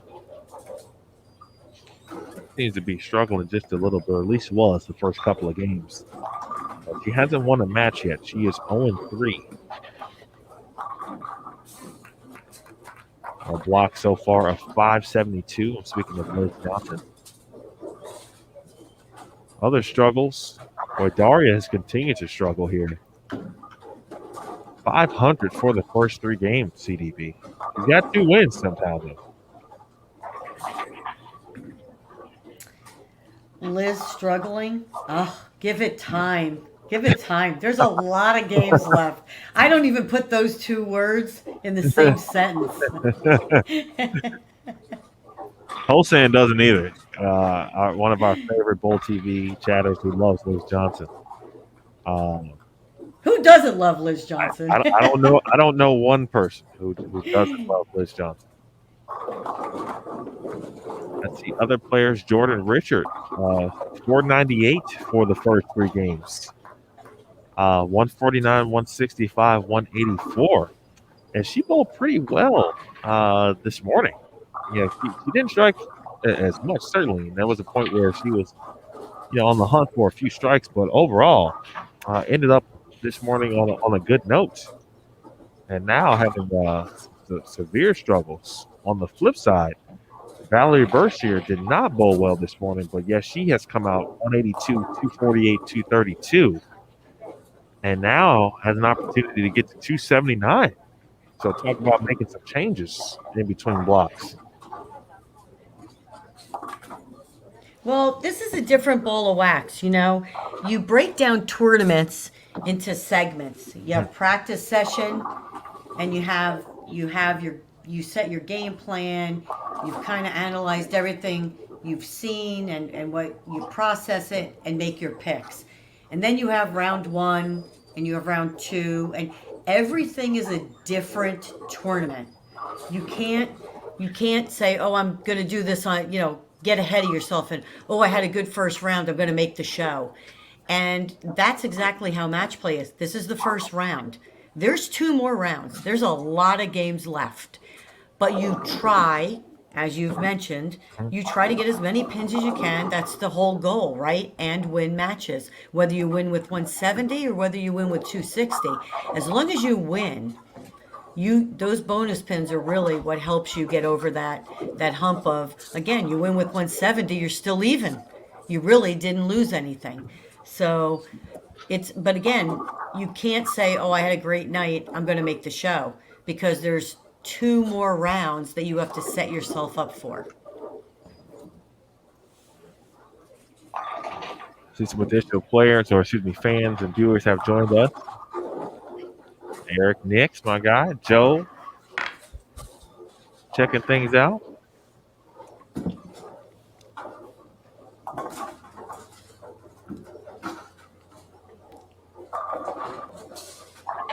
We're going to roll here for Zavyalova. Good match again with Richard and Tan is going to be decided in the 10th frame. Well, Jordan can throw one more. That's going to be her first win. If not, we'll see exactly potentially what CDB described about Sherry Tan, and that is being clutch.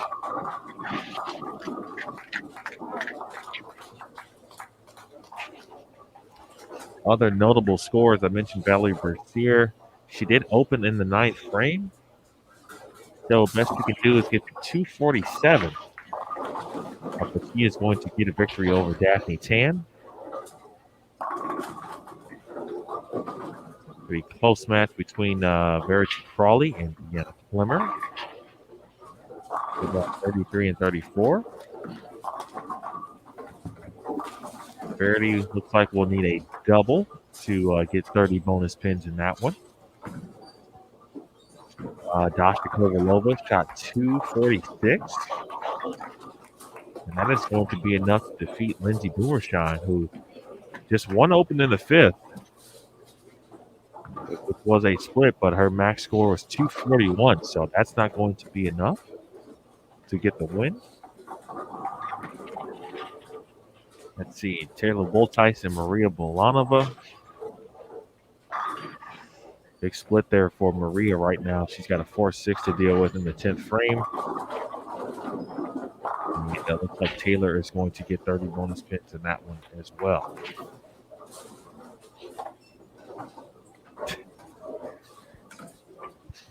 All right, so CDB, I was told as I watched Sherry Tan's first shot here, and not this time for Sherry. She'll leave a 3-pin, and Jordan Richard is going to get on the board. First win in the win column. All right, so CDB, my man Eric Nick just told me to tell you that Blue Dots is in the building, and he said you would know what that means. I do know what that means. Blue Dots are in the building for sure. There are Blue Dots bowling as well. Now, this is a family show. Oh, Eric Nix, he's crazy. Yes, no, it's not. It's I a know. very, it's a, you're so funny. But please continue on with the explanation. Now, I want to know too. I'm curious. No, oh, what, a blue dot? Yeah, Oh, if you can say it. I mean, my first no, thought no, is I really could. I really could, but I probably prefer not to. good idea. Okay. Text me. I will text you. I will text you. Okay.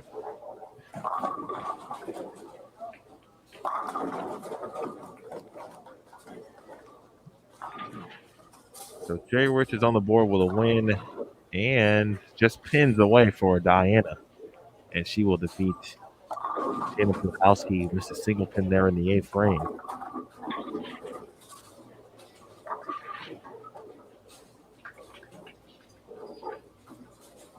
Other scores of note, Danielle McEwen shot 204, which allows or would leave Beer to get needing a strike. First one in the 10th to get a win. I did not see Stephanie Zavala score this game. Oh, maybe I can. It's still on the board. Maybe 221, and that's a win. She was, yeah, and I think because she had a couple, either 2 or 3 in a row there, so she could be shooting 220. If that is the case, that's going to be a win. And as James mentioned, there certainly could be a new leader. I think the lead may we might see a few different changes over the course of these blocks. This pattern is presented itself as a good level of difficulty. Right. Um, Here's the other thing too you may see, and I was going to talk a little bit about this also. The ladies bowled 8 games earlier. I mean, those 8 games really were just basically for position or whatever you wanted to call it. mhm. Um, but I don't want to say there was a mental relief, but the 8 games you weren't really bowling for to make the cut. You were already in the cut. You were going to make match play. They're mentally tired right now. They've bowled on 4 grueling patterns. They're bowling on another grueling pattern, right? Mhm. So I think you're going to see a difference in players also when they come back in the morning and they're a little more fresh. Good night's sleep, get something to eat, because it is hard to keep that momentum going game after game after game when you are at times throwing 2 balls a frame. So I think you're going to see a lead change every now and then. I think you're going to see a swap on the top 5 as we continue to go along. But I think there are a lot of factors that come into play. Final match to wrap up Game 4 is Brianna Cote. She's going to defeat Misaki Mukutani all by a split on the second shot in the 10th frame. She did more than enough to get the victory. It's going to be a 5-pin victory. And again, 30 bonus pins. 30 for a win, 15 for a tie, 0 bonus pins for a loss if you're just tuning in.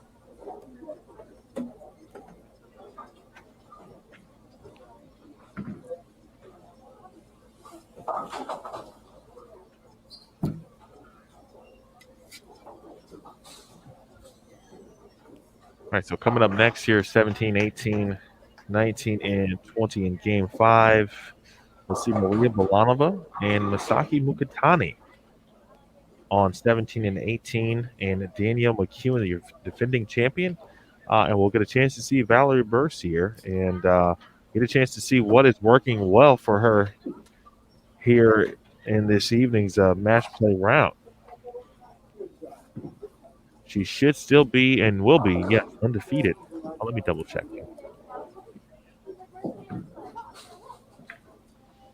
Correct. For undefeated, she is now 4-0. How many times have you seen in this tournament, CDB, the kind of that quiet mover up the standings? Like, they struggled early, but they made match play.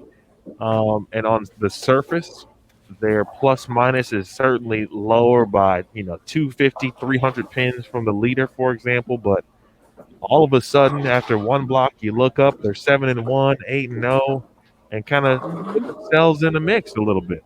I think that happens a lot. I do.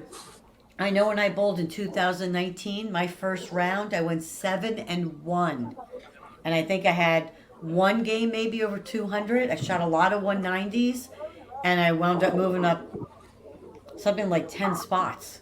I mean, that's what match play is all about. Again, you don't have to shoot 250 to win. You shoot 190 every game and win every match, you're going to move up the standings.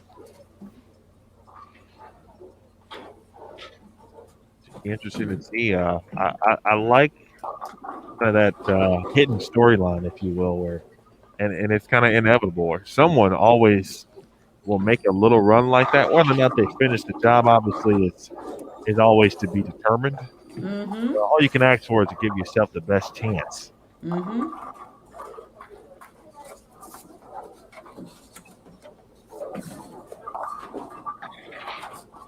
Let's go back to 2019. It seems so long ago at this point. It does, doesn't it?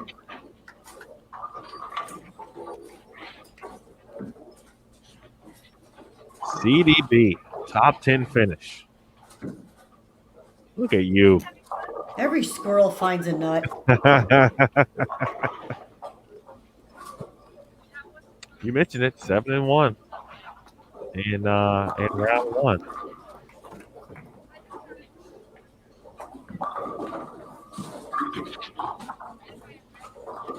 Looking at 2019, of course, Danielle, the defending champion, Shannon O'Keefe in the top 24 is this week. Diana Zavjalova, Liz Johnson, Clara, Jordan Richard. Let's see, Missy Parkin, Dasha Kovalova. There's Josie Barnes. Let's see. So 1, 2, 3, 4, 5, 6, 7, 8, 9 of the 24 of the from 2019 in match play here in 2021.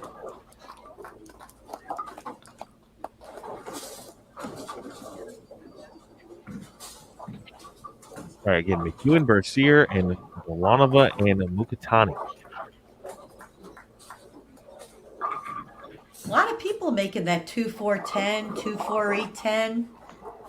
It's been a popular Yeah. conversion in the last couple of days, which I don't know what the normal percentages is on that of making it, and I don't know what is aiding in it being made more today than any other time I've maybe seen in my life. But whatever it is, that when I see things like that, I'm like, well, if I see a 2-4-8-10 on the show, I've seen it made 4 times, so it's very possible it could be made. You make a 2-4-8-10 to win $100,000. Wouldn't that be? Oh wow. That should dominate air or headlines for a good 3-4 days right there.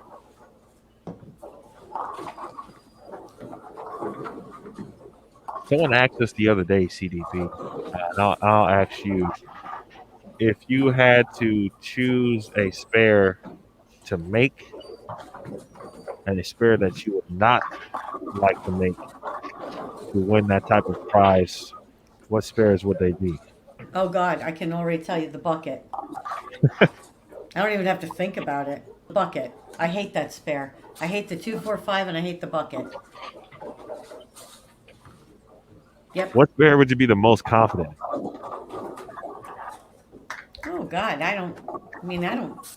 Anything I'm but gonna, the bucket. I'm gonna hope that it's like any single pin for God's sake, you know. I've only shot at 1,000,000 of them throughout my career.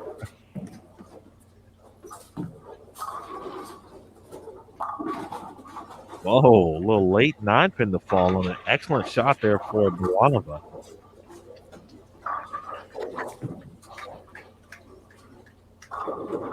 DDB, I know you've had a chance to see Marie over the years, especially at Vanderbilt in the NCAA bowling, and Yes. called the show. Vandy has been on a couple of times recently as well. The success that I think, again, talking about expectations, either for herself and everyone else, thought would be immediate perhaps for someone of Maria's caliber. But, it doesn't always happen on the timeline that we think it should happen. But she has been peaking, it seems like, at the right time later in this season as opposed to kind of when she started, getting her feet wet and understanding kind of what it takes and everything that goes on with the PWBA tour. Right. You're going to see a lot of great things from her. Sometimes, you have to think about this. There's a lot of talent out there. And sometimes it takes just those couple of breaks here and there to just get you over the hump. And she's been knocking on the door to get in that, top 10, top 5. And you're going to see her break through because she's physically talented. She has had great training, obviously by attending Vanderbilt. So she has all the tools. Now it's just taking all of those tools and maturing with them as she goes from year to year.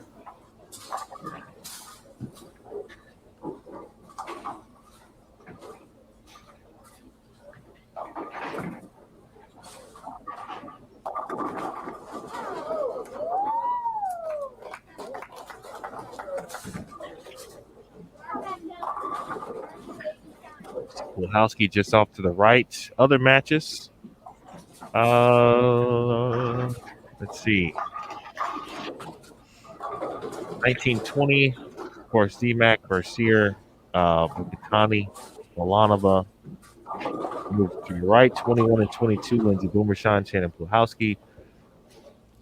Continuing on, Verity Crawley, Daria Payok, Shayna Ung, Daphne Tan, Sherry Tan, Taylor Boltice, Jordan Richard versus Clara Guerrero, Stephanie Zavala versus Josie Barnes, Missy Parkin versus Birgit Norrijks, Diana Zavialova versus Brianna Cote. Then on 13 and 14, 15 and 16, Liz Johnson versus Brianna Clemmer, and Dasha Kovalova versus Shannon O'Keefe.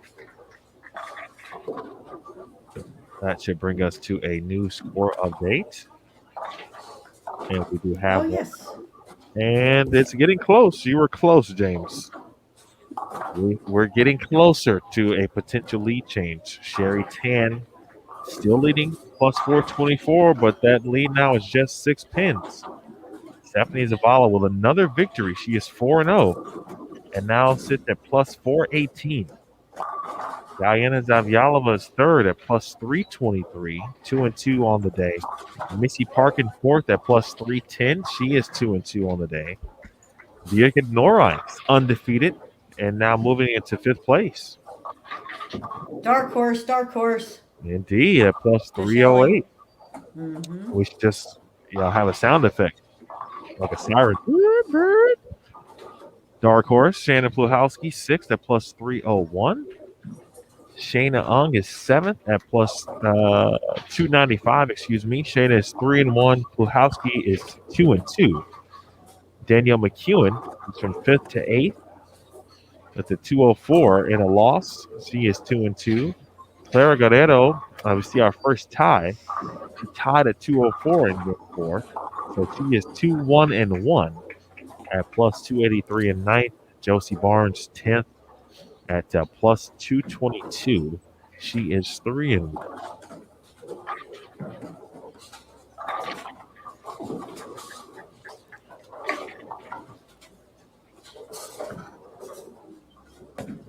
So if you think of it this way too, and I'm just looking, right, and I'm bad at math, so you may have to, we'll have to figure it out. We'll get Aaron back. No, but think about it, right? So let's just take someone right now. You know what? I'm going to take Lindsay, right? Okay, because I know what Lindsay can do, and she's been bowling well this year. I mean, she's not bowling as well as I thought she would bowl because she started off the year doing very well. I mean, but she knows she can get there. So let's take her for an example, right? So she is at this moment, 415 pins out of the show, right? Look at this. I'm catching my calculator here because I'm going to do this. No, because I think this is a really cool thing that I think people watching, if they don't do stats. So she's 450 pins out. But if you think about it, 450 pins, if she wins tomorrow every match, she wins her next 4 matches. That's at least, and shoots 200. It's 120 pins, right? She goes 8-0 tomorrow morning. That's 240. And if she shoots 200, that's 360 pins alone. 360, 415 minus 360. She's only 55 pins out of the show, and that's not adding any games over 200. Correct. If she shoots 200 every game. So what I think's important is that nobody in the field is out of it. Nobody in the field is out of it, in my mind, because the lanes are tough. And if you shoot 190-2-0 and win, and people shoot 150, 160 and lose, right?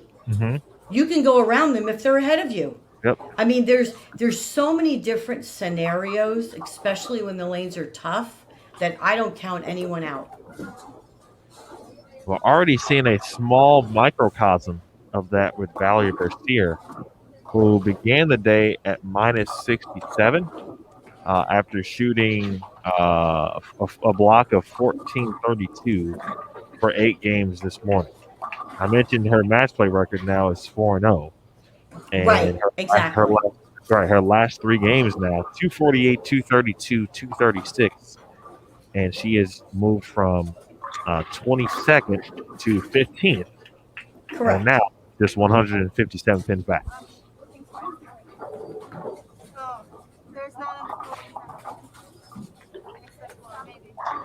Same thing with if you're looking at. Let me see what her match play is. Okay, Shannon O'Keefe, 1, 2, and 1. Right, shoots 211, 169, 240, 20. So she had 3 200s, and she's still in 14th. So again, it's just the winning of the matches to me, even if you're shooting 160, is so crucial. And I just think there are so many games left. Well, I'm glad you said Shannon O'Keefe, CDB, because she now has the front 7 down on 13 and 14, taking on Dasha Kovalova, who is struggling this game itself. Big opportunity, of course, for Shannon.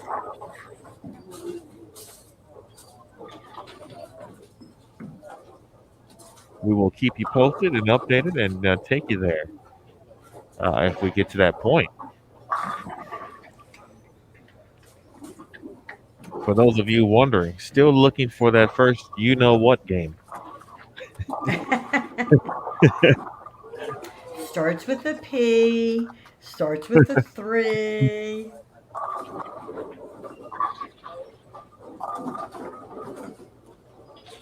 So O'Keefe does have the front 8. So alert there. Shannon O'Keefe, who made the show, of course, last year, and was defeated in the semifinals by Danielle McEwen. McEwen had to double twice, if you recall. All of you watching, of course, both the semifinals and in the championship match to win the U.S. Women's Open.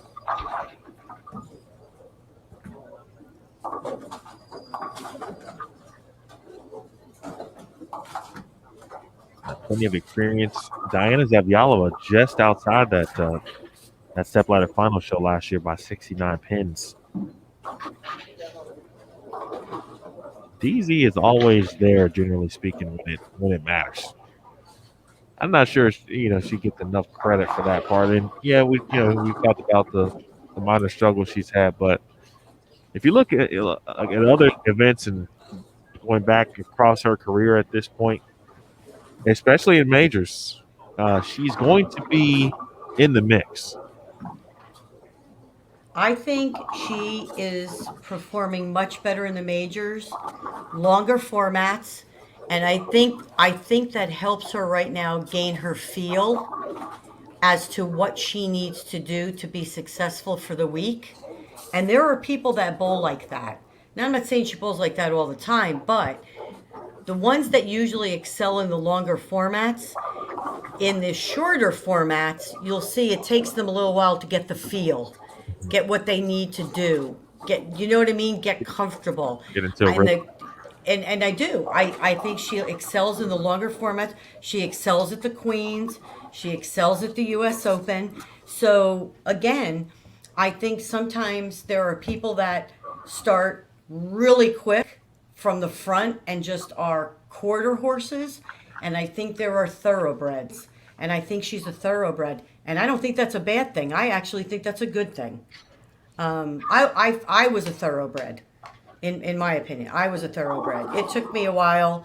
I mean, I might qualify 18th, and then by the end of match play, coming in the last round, I was in 7th. I just you keep kind of grinding, you keep kind of knocking on the door, and I don't think that's such a bad thing.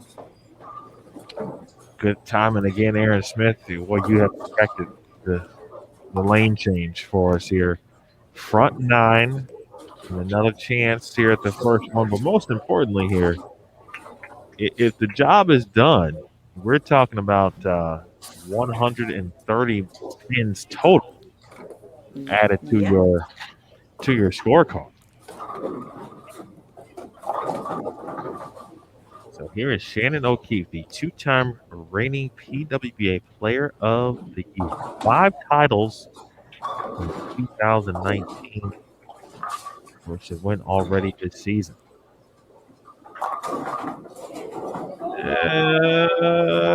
No. And a 7-pin remains. Good shot.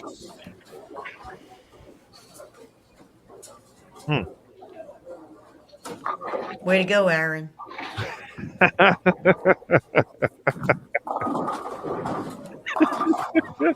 That is well played right there, CDB.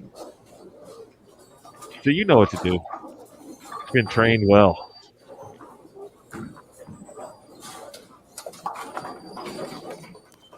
That's funny. Our resident meteorologist has tried to keep the clouds away as well, Aaron. Danielle Niddle. She tried, but it did not work.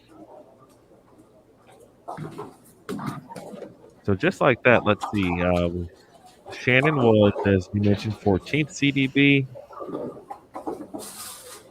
Going to be in the 270s. Add another 30 to that. That's going to be at least 100 pins added. And looking to potentially make a move all the way potentially into the top 10.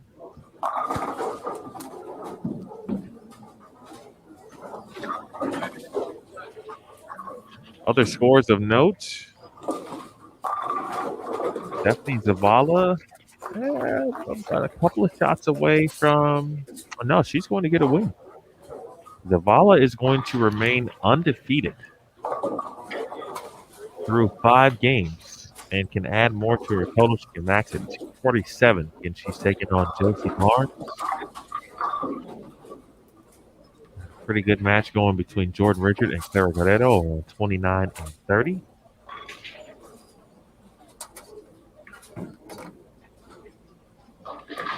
Jordan with some work to do, but just looks like she just needs a mark. At least good count on the first shot. Strike would do it. Sherry Tan had an opportunity to get into the 260s. So we may indeed see that lead change, depending on what Stephanie Zavala shoots here this game. Both players are going to get wins, no doubt about that at this point.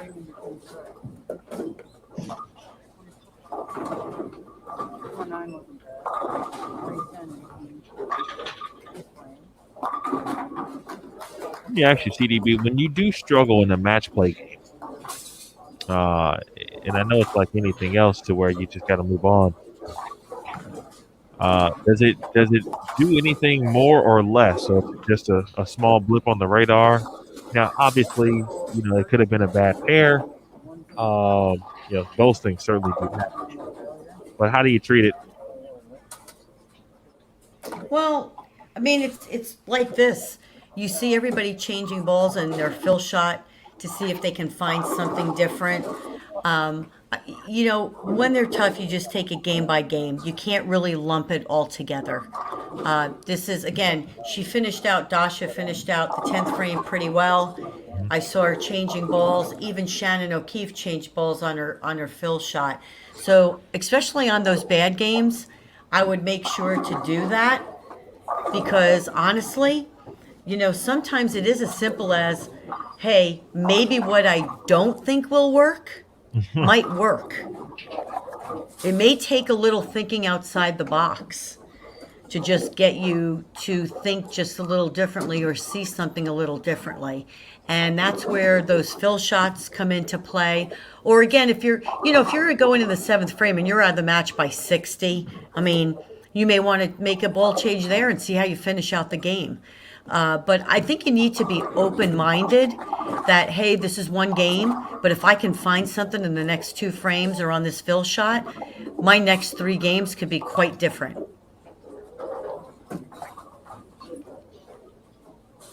$177 Good save there for Dasha. Liz Johnson, despite the split here, is going to get a win. Oh, make it. Way to go, Liz. Back opens there for Liz. She shoots 194, but she will take the 30 bonus spins and get the W. That is Liz's first win of match play here this evening. She'll be 1-4.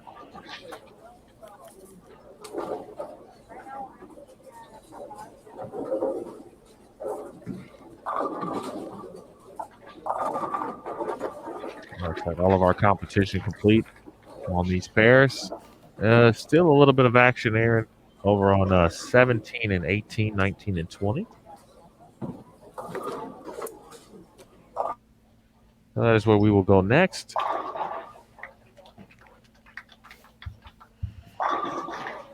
Wukatani, Bolanova, McEwen, Versier.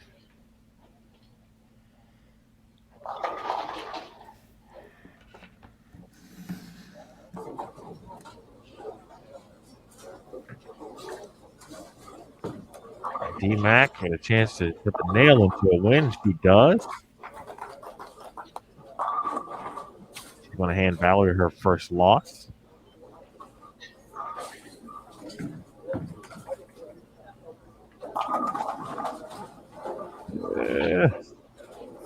And a 10 pin there for Saki. I assume CDB, you've had a chance to see Misaki at a few events before. I know she was at the Summer Classic, also bowled last week in Spokane. It's my first time getting a chance to see her, especially in person, and I've come away very impressed. Early in the week, she was doing some stuff with the bowling ball that other people at the time could not do. She was getting the ball to kind of circle and shape and using her slower ball speed at the time to her advantage. Yeah, she had. Oh, yeah, go ahead. Go ahead. No, go ahead. No, I'm done. Well, I was just saying, she had come down to, before she left for the tour, she was here in Fort Worth down at City View Lanes practicing. I know Dell had the opportunity to work with her just a little bit. And she was very confident. She had a game plan. In other words, she knew her equipment. She knows her game. So she knows what she does really well, and she knows what she's comfortable with. So I was very impressed. Not only that, she's very open to ideas. She wants to learn. And I think that's just, the culture. They're very... they're like sponges. They want to know. They want information. They want coaching. They want help. They want to take it all in so that they can be the best they can be, so that when they return back to, wherever they're from, whether it be Singapore or Japan, when they compete in their own environment, they want to be a step ahead of everyone. And I was very impressed with her, and very enjoyable to be around. City View is becoming a must-stop. I see, huh? It's a vacation destination. Didn't you know that? Well, is it all-inclusive? It's all-inclusive if you work with Ballard's Bowling Academy. Okay. I know where you can stay. Okay. Sounds good to me. I know the area just a little bit well, so I might be okay. We're very fortunate to be in a great location, Dallas, Fort Worth. It's easy to get in and out of, with DFW being right here, Love Field, and of course, City View. Hats off to the Modello family and Josh Modello for letting Dell and I have, live our dream down there, I guess you could say.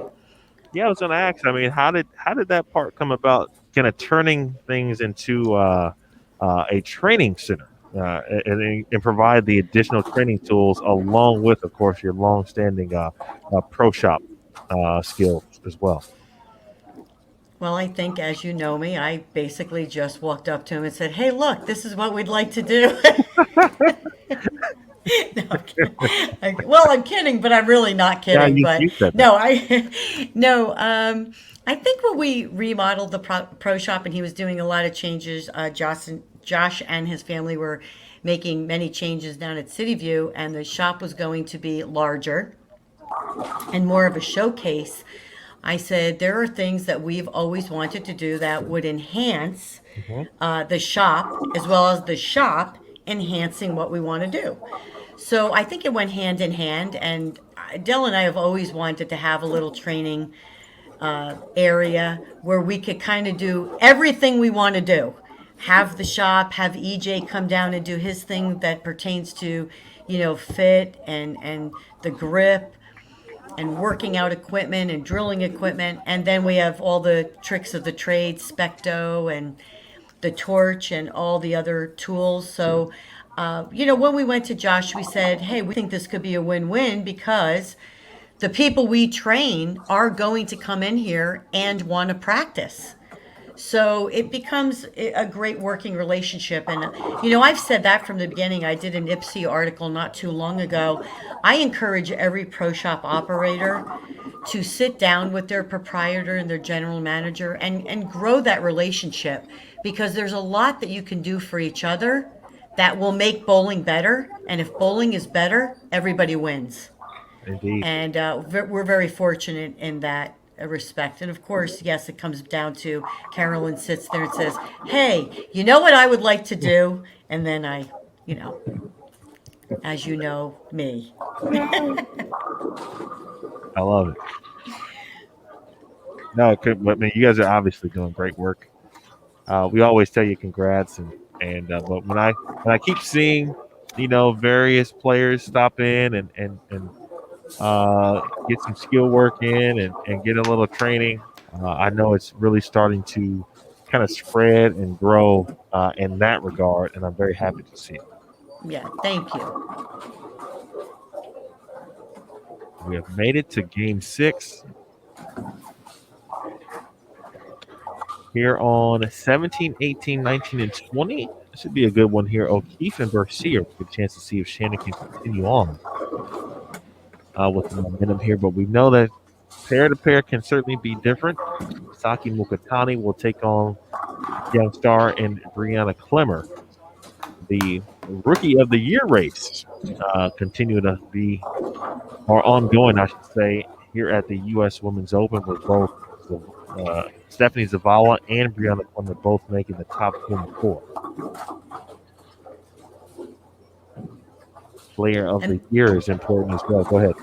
No, the unique thing about these pairs also is you've seen people bowl pretty good games on them, and then you've seen people struggle. So again, you're seeing ladies play the lanes similar.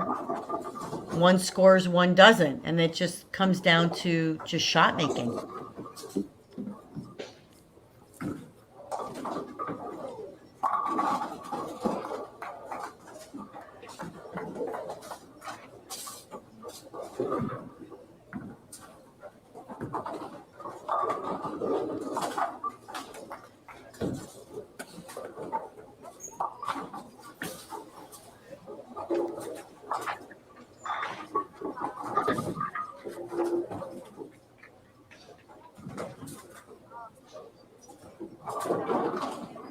Milanova to the left.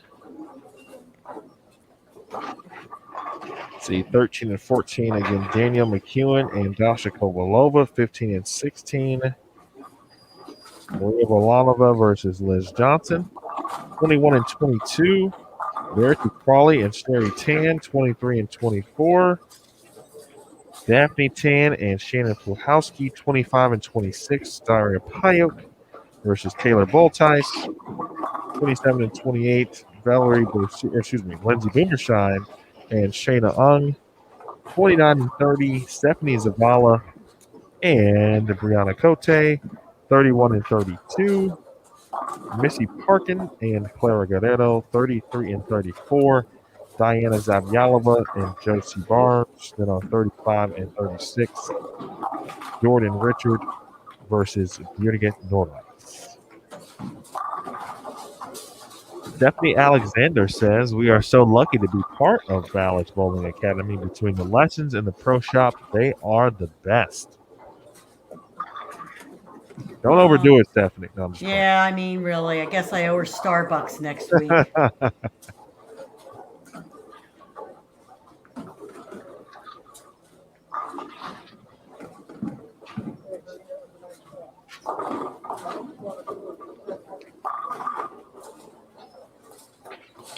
TDB, I'm gonna make one small, quick run just across to a computer. I'm gonna be right back.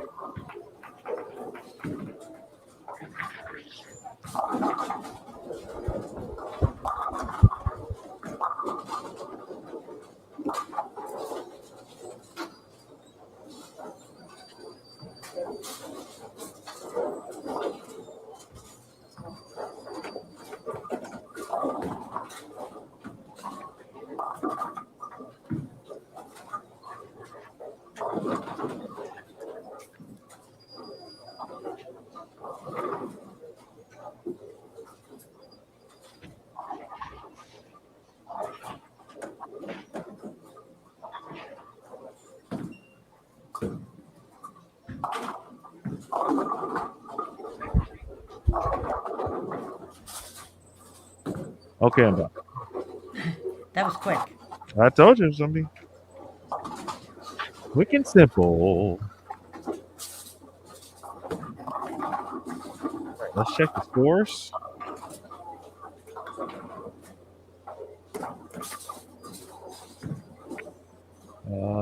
Nearly updated, not as of yet. I'll keep you tuned in when we get that update.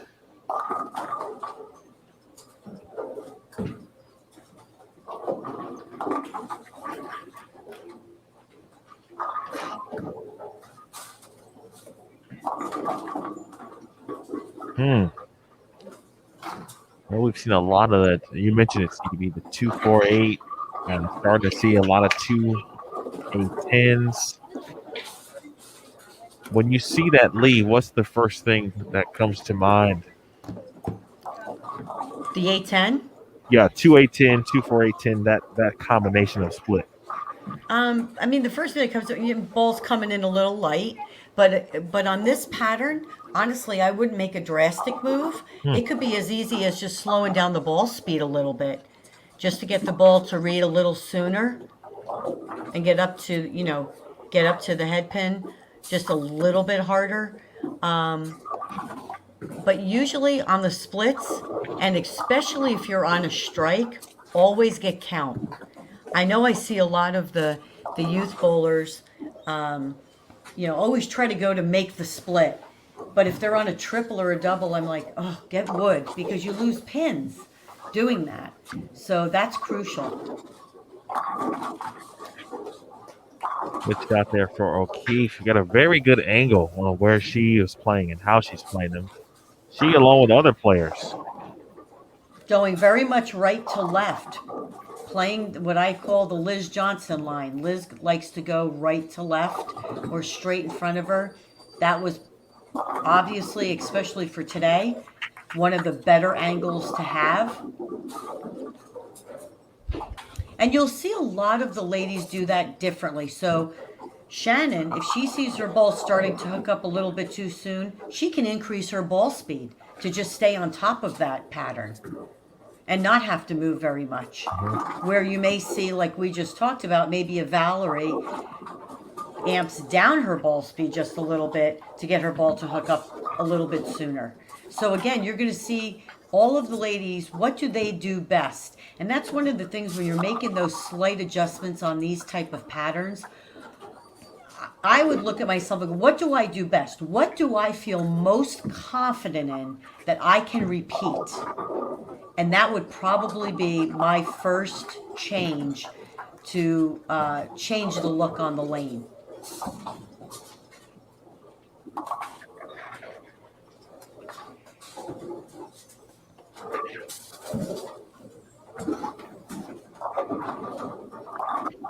There's corner. That'll be in that same area. Oh, I know that look. I know that shoulder shrug. Especially when playing right, when you tug one left, you miss left, so you know it's going left. Mm-hmm. You just hope for a makeable something on the other.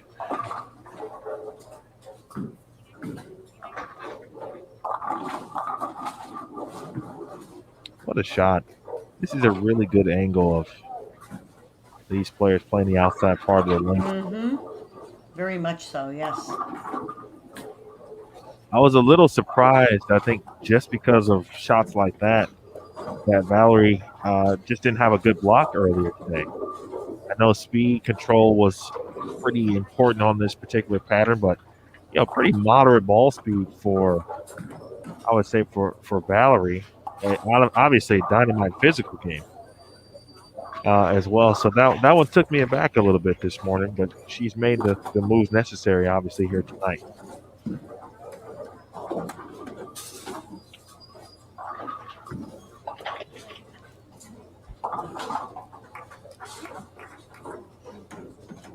A couple of matches pretty slow to develop really across the house at the moment.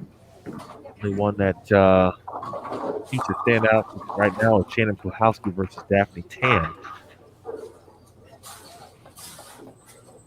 Daphne has started with the first, 4 out of 5.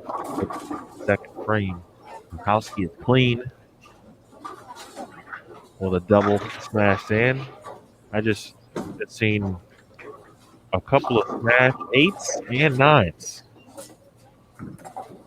here across the house. So Carrie seems to be at a premium tonight as well.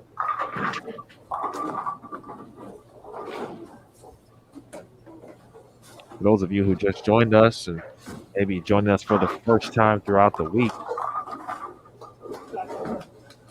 there are new lanes here at Double Decker Lanes in Roanoke Park, California. About an hour and 20, depending on what time you hit the 101. But it should be about an hour 15, hour 20 from at least from SFO, from the airport, to give you a little bit of an idea. New lanes, you got new pins as well.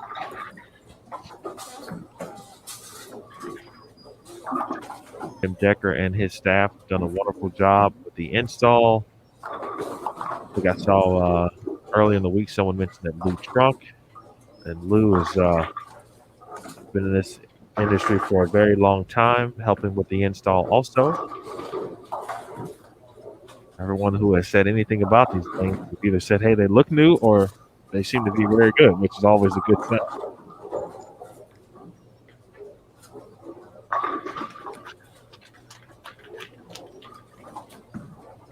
Slow start continues here for Valerie.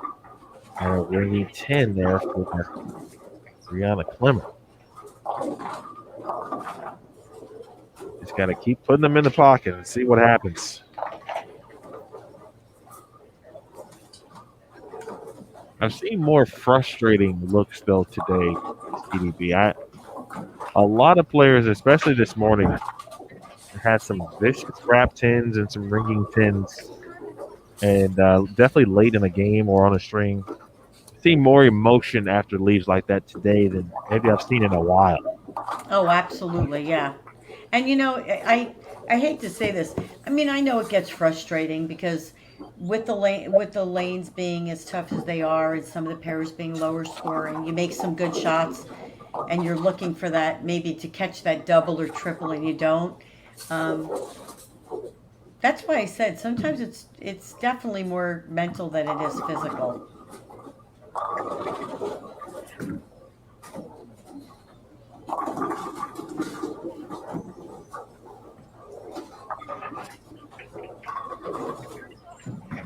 Joined in the booth by Carolyn Dorn Gallert, USBC, and been previously also elected to the PWBA Hall of Fame, but at some point we're going to get her actually inducted and have a ceremony so she can get up there and give her speech that everyone is anxiously awaiting for.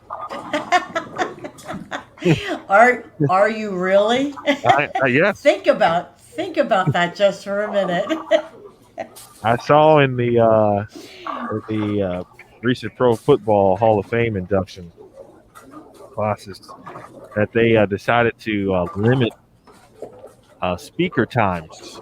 So I'm hoping that Jason Thomas or Chad, they don't limit you when it's your Well, time. I think we've waited long enough that I don't think we should be limited. Oh.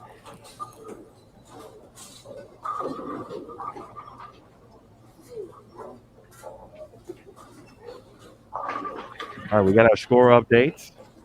After 5 games, Sherry Tan still in the lead at plus 487. Stephanie Zavala now a few more pins in between first and second, but not many. She sits at plus 463. Just 24 pins there. Shayna Ung is third at plus 350. So still considerable gap in margin between second and third. Danielle McEwen, fourth at plus 345. Missy Parkin is fifth at plus 327. Diana Zavyalova is sixth at plus 300. Shayna Bluhowski is seventh at plus 299. Birgit Norreich is eighth at plus 279. Clara Guerrero is ninth at plus 276. Shannon O'Keefe is 10th at plus 272. Josie Barnes is 11th at plus 210. Brianna Cote is 12th at plus 199. Valerie Bercier, 13th now at plus 164. Daphne Tan at plus 163 is 14th. Jordan Richard, 15th now at plus 161. We'll finish it out. 16th is Dasha Kovalova at plus 148. Liz Johnson is 17th at plus 138. Verity Crawley is 18th at plus 126.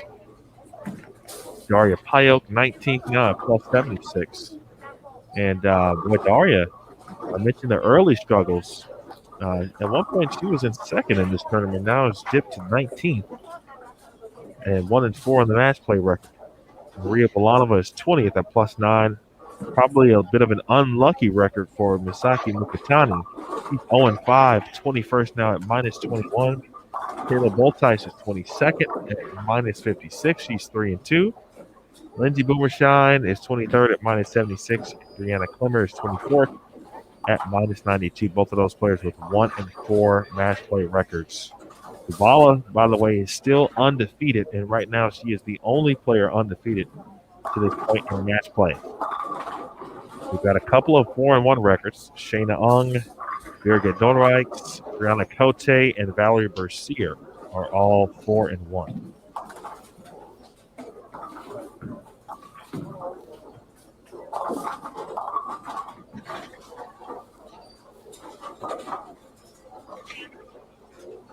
You see Shannon look like a shot that she either thought was good or certainly one that she wanted, but I think she thought that was really good.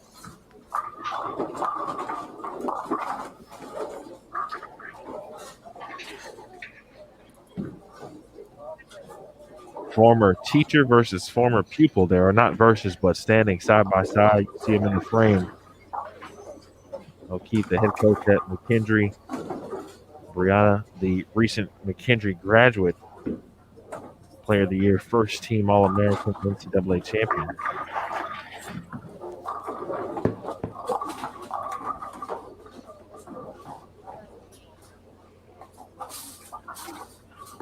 Looks like Misaki is going to get her first victory the way things are looking on 19-20.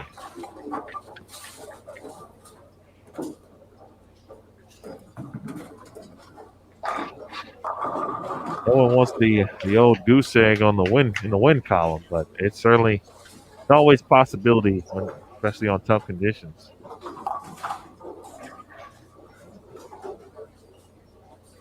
Garcia is really struggling here. Keep coming back to that mentally tough aspect. There's been some games where players, Stephanie Zavala actually going through it right now. She's got 77 in the 7th frame. With 4 splits. She's on 29-30 versus Brianna Cote. And you know there's times where in the player's head, you try not to let it get that far to where you see the Rocky image. And Rocky should have been throwing the towel in Rocky 4. Right. He didn't. No, but when you have 77 in the what did you say? In the 77 in the, 7th frame.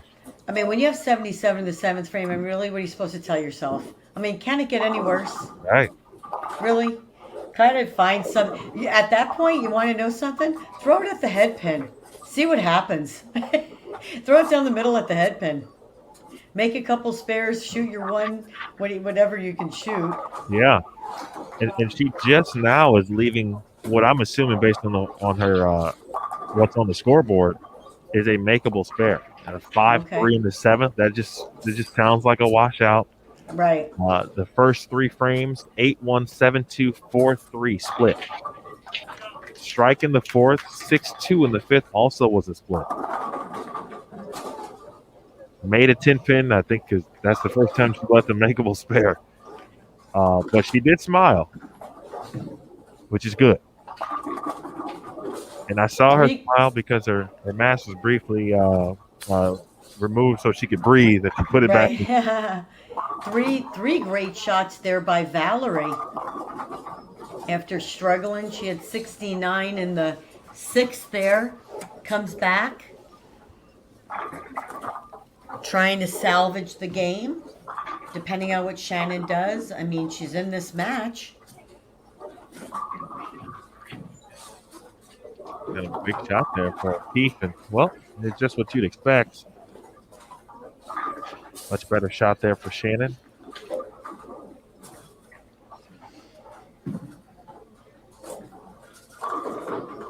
Had a couple of questions for you, CDB, if you don't mind. And also some folks laughing Yes. at the Rocky situation. I mean, We're back to the Philadelphia story. Go ahead. yeah, What's I mean, up? it's just one of those things. All right, so Larry asked, do you still do your Wednesday evening show with Dell? Actually, we will be starting kicking back this week. Thank you for asking. We took a little time off because we were traveling all summer. Obviously, my daughter's bowling schedule was nonstop since the Youth Open Championship and with Junior Gold and moving on. So we just got back into town, and now that we're back, we will be starting back next week. Yes, thank you for asking. About that, okay. And then Roseanne asked, she asked what happened potentially to Kelly. Kelly, I'm not sure if you got a chance to see Kelly yesterday. She made a valiant run. I really think she just ran into a bad pair in Game 7, and subsequently it didn't get better in Game 8. But she gave herself the best possible chance to make the cut. I'm not sure if you got a chance to talk to Kelly or see some of Kelly's games this week or not. I did watch Kelly bowl, and I always text Kelly. So, yes, I did chat with Kelly. I don't think Kelly threw the ball bad at all. I don't. As a matter of fact, I think this is probably the strongest I have seen Kelly look in quite some time. I love her ball speed. I love where her hand is at. I love the decisions she's making on how she's playing the lanes. If it's a little bit of a longer answer, but if you remember a few years ago, pre-COVID, I'm not even going to say a few years ago, but we know pre-COVID, Kelly had a tendency to want to move a little bit further left quicker than she probably needed to. But this year, she has really amped up her ball speed, gotten her hand in such a stronger position where she doesn't feel like she has to get around it all the time. Hand's a lot more soft at the bottom. And I think she bowled really well. Yes, I think her carry suffered a little bit, but Kelly is one of those players. Obviously, she's never going to get up. She's always going to put herself in position. And yes, ended on a pair that was a little tricky.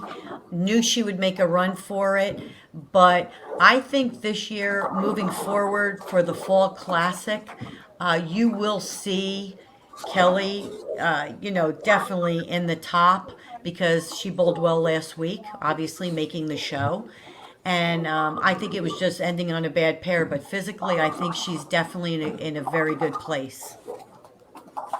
Kelly won the PWBA Albany Open course, in early June. First win since 2017.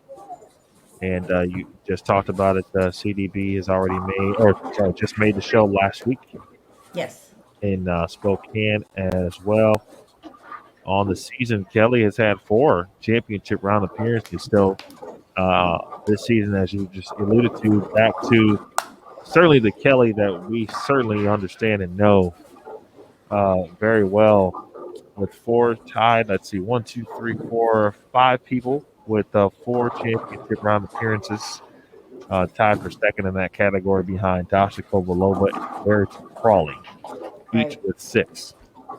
And Kelly's been on a few shows also where she's bowled well and left a ring 10 or whatever it be and loses 220 to 210 or I mean it's she's again always putting the ball there, always in the pocket. She's somebody who doesn't give up the pocket a lot. She's an excellent spare shooter. So again, I think that her first block was probably her slowest start that I've seen in quite some time. But throwing it wise, I thought she looked pretty strong. And like you said, you shoot 180, 180, 180, 180, you can already be 80 under. Mm-hmm. So, I think she made the run, and I agree with you, Emil. It definitely ended on a bad pair and just, didn't get there. I think everyone in the building thought she was going to get there, especially the way she had started. But those things happen, and that's kind of part of the U.S. Women's Open too. Going to be a win for Masaki Mukitani. Good questions. Thanks for sharing those answers, CDB. All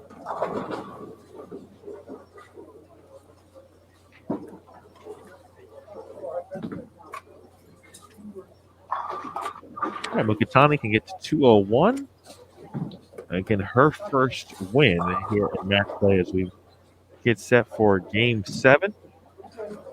Let's see who we have coming up here. 17 and 18, Game 7. Liz Johnson versus Dasha Kovalova. Well, those two players have history. Good history. Kovalova and Shannon O'Keefe. 21 and 22, Taylor Boltice and Shayna Ung. On 23 and 24, Sherry Tan and Lindsay Boomershine. 25 and 26, Verity Crawley and Shannon Puhalski. 27 and 28, Daria Payok and Daphne Tan. 29 and 30, Birgit Nordreichs and Diana Zavialova. 31 and 32, Brianna Cote and Jordan Richard. 33 and 34, Clara Guerrero and Stephanie Zavala. 35 and 36, Josie Barnes and Missy Parkin. 13 and 14, Valerie Bercier and Saki Mukatani. And then 15 and 16, Danielle McEwen and Brianna Clem. And if you're wondering, Game 8, if we choose to be on remain on 17 and 18, we'll see Josie Barnes to end the day along with Daria Payok. Solid matchup there. 19 and 20 would feature Birgit Nordreichs and Shayna Ung. Everyone now is complete with game number 6. So we should have a score update for you in just a second. Reminder, it is match play. And you know what we said about match play and giveaways? We'll give away 1 bowling ball per round in match play. And we will start that tonight. Bowling ball giveaway just before game 8. It will be a Roto Grip bowling ball of choice. I think we've got a Roto Grip staffer joining us tonight on Bowl TV. I can make a great suggestion. I was going to say, if there ever was an opportunity to ask someone, what bowling ball of Roto Grip should I get? Now's the time to get your questions ready.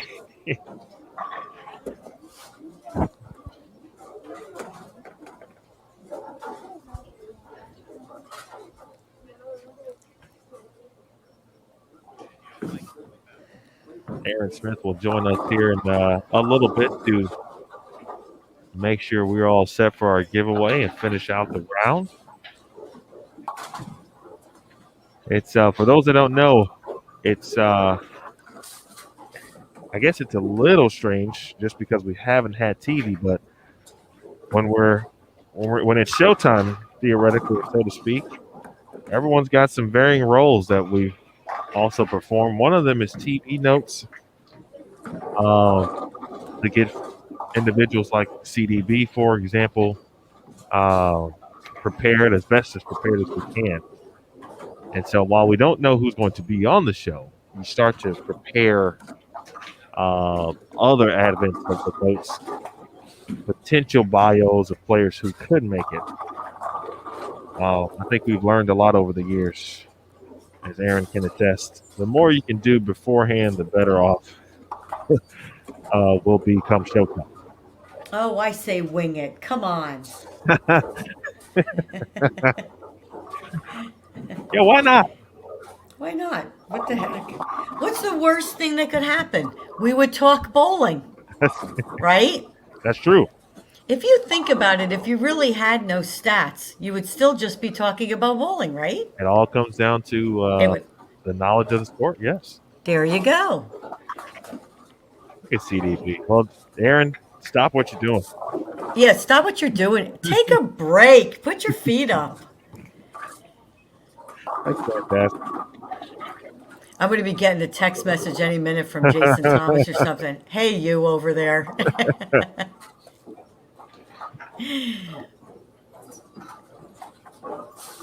Brian, it's a good question. Although no one confirmed it for me, but I've been assuming this entire time that Dave Ryan will be back on CBS Sports Network on the PWBA show.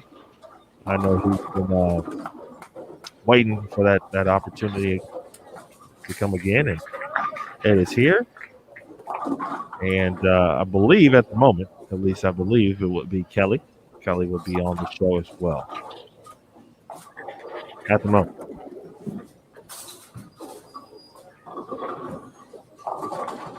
There may be a guest appearance from me. That's a tease. Ah, did you bring a Sue with you? There's another 24810. See? Told you.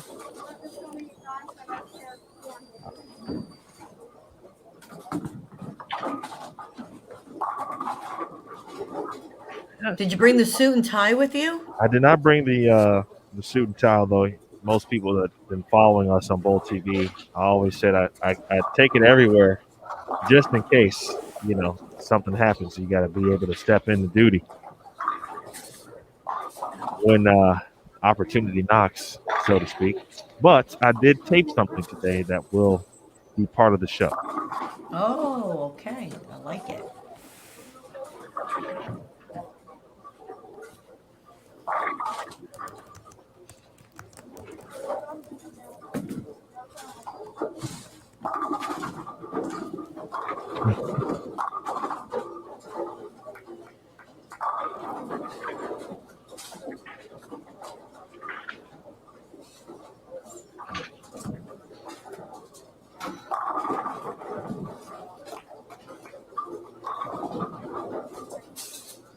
Appreciate all the good people in the Bowl TV chat. If you missed it again, Aaron said right before game 8. So theoretically at the end of game 7. Yeah, we got about 7 frames. Yeah. To get that winner. And if J-Rod, I was going to say, if J-Rod's here, he already, look, see. Did I hear early giveaway? J-Rod, you can't even say giveaway. And it's all over.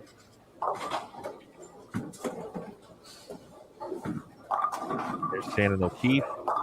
Just saw her one pair to the left. The last time we saw Dasha, she shot a $170, and she had to save that $170. Let's double check to see if we've got our scores updated as of yet. We do not. Now that shot right there that you could see straight up about that 9, 10, 11 area, can't really see because I'm pretty far away. But with her ball speed, if she can keep that ball there and online, she could bowl a pretty big game. And as the lanes break down, if she can stay on top of it like that, she could pick up some pins because she likes to do that.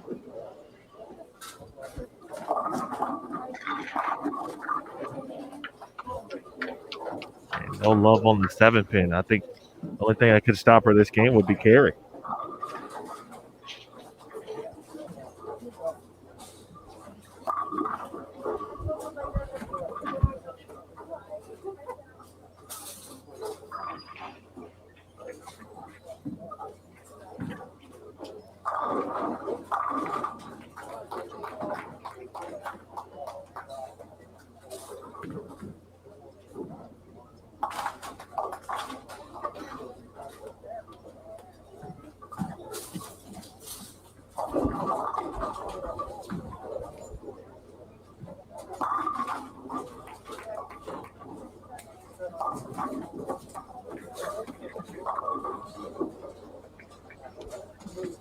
This pair, or these two channels, I should say, you get a good look at, obviously, Liz Johnson and Shannon O'Keefe, the two players who have held the title of Player of the Year. And I liked that shot. I liked that shot by Liz. You know, I've been watching her bowl a little bit tonight, and like she mentioned last week, and they've bowled a lot of games. She needs to use her legs. When Liz starts to not use her legs and uses a little more of that upper body, she tends to miss left a little more often. So again, it's been a long few days. It's getting towards the end of the night, so she just needs to focus on keeping her leverage at the bottom because I know Liz can repeat shots.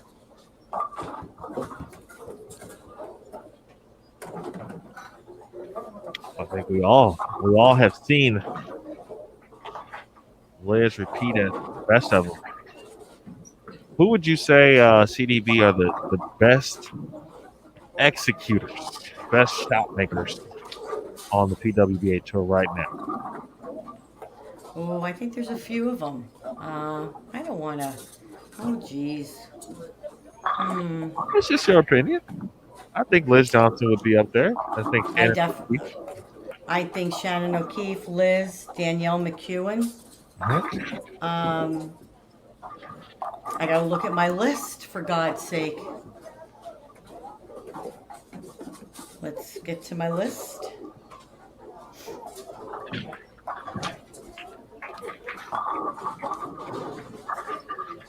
I think Diana is repeating better this week than she has over the last few weeks, by far.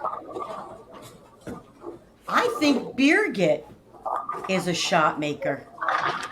You know, I would agree. I think she's underrated. I think she is too. And rating, you know what I mean? But I don't think we, and just as a collective, you know, don't put her in that group like that. Right. And here's the other thing. I think everyone, when they're bowling well, you're going to repeat shots. Yeah. I really do. I also think if you're in the top 12, especially in the top 10, you're obviously repeating shots. Like a Missy Parkin, right? And Missy's had a couple really good weeks, and then she's had where she struggled a little bit. Not sure that's so much about repeating if it's not just feeling comfortable with her ball reaction. The other one that I think is underrated, and I'm gonna say this, Clara Guerrero. I like it. I think Clara's a repeater. I just think, and I've said this, it's funny, we just had a conversation about it this weekend. I think the ladies that don't have higher rev rates tend to get overlooked more because of the way the ball looks go down the lane. But I want people to realize that just because you have a lower rev rate doesn't mean you're not a repeater and that you're not a great bowler. And I think there's a misconception about that. Yeah, I can see that, and especially now on tour with so many players now on the women's tour who have higher records. Right. Correct.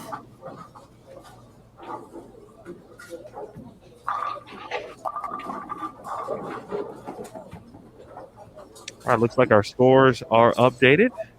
Oh, let me refresh. Hit that refresh button, CDB. I am. Okay. All right, let's see. Sherry Tan, still your leader at plus 443. And despite the 2-4 match play record, just 23 pins. And I'm speaking of her block total, 23 pins less than Stephanie Zavala, who has managed to be even. She's thrown a great overall, minus that 137, of course, that we just talked about, which brought that total down. But she is 5-1. That was her first loss. At 137, Zavala is at plus 400, so trailing Sherry Tan by 43 pins at the time. Shayna Ong is third at plus 394. She is 5-1. Danielle McEwen now back into fourth place at plus 373. She is 4-2. Missy Park in fifth at plus 362. Dana Puhalski is sixth at plus 354. Diana Zavjalova is seventh at plus 314. Shannon O'Keefe is eighth at plus 303. Ninth is Clara Guerrero, moving on up the leaderboard here at plus 257. Josie Barnes has been about around 10th place this entire round. She's at plus 232. Jürgen Nordijk is 11th at plus 227. Brianna Cote is 12th at plus 211. Daphne Tan is 13th at plus 185. Liz Johnson is 14th at plus 179. Jordan Richard is 15th at plus 171. Then we get to Verity Crawley, who is 16th at plus 158. Valerie Berstier is 17th at plus 128. Dasha Kovalova is 18th at plus 119. Daria Payo, her last win came in game 2. She has lost her last 4. And her high game in those 4 games is 187. She shot 155 twice in that stretch. She's at plus 63. Masaki Mukatani got her first win last game. She is 20th at plus 10. Maria Balanova is dropping out at 21st at plus 4. Taylor Boltai is 22nd at minus 45. Lindsey Boomershine 23rd at minus 95. And Brianna Clemmer 24th at minus 127. That is a look at your leaderboard.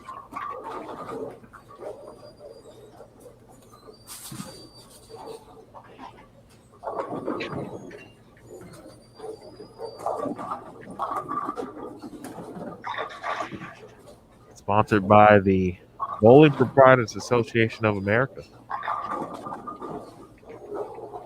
and the United States Bowling Congress. Big thank yous to those 2 organizations, of course, for this event, and certainly the added prize money, $100,000 to the winner. The U.S. Women's Open on Tuesday night. Historic prize money, historic show in the making. And our match play rounds will determine who will be the 5 competitors who will have that opportunity to make and earn first place check and the coveted green jacket. Aaron Smith told me he would wear his green jacket to school, to work, to everywhere. I've been trying to think about what I would do with a green jacket throughout if I would have had one. You still got to coordinate though, so you can wear wherever you want, but your shoe game still got to be fly. You gotta, whoever wins this week, you got to order at least 3 to 4 pairs of shoes that have some level of green in them. Right.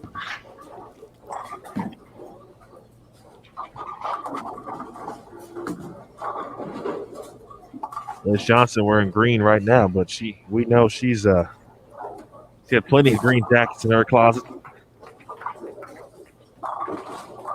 6 of them to be exact.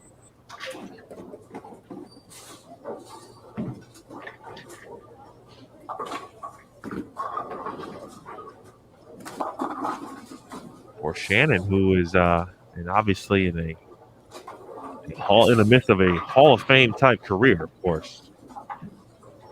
At the moment, when you start looking at a career like Shannon's, it's okay, what title or what major hasn't she won at this point?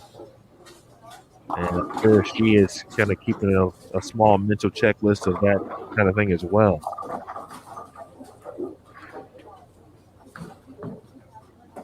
More 7-10 attempts.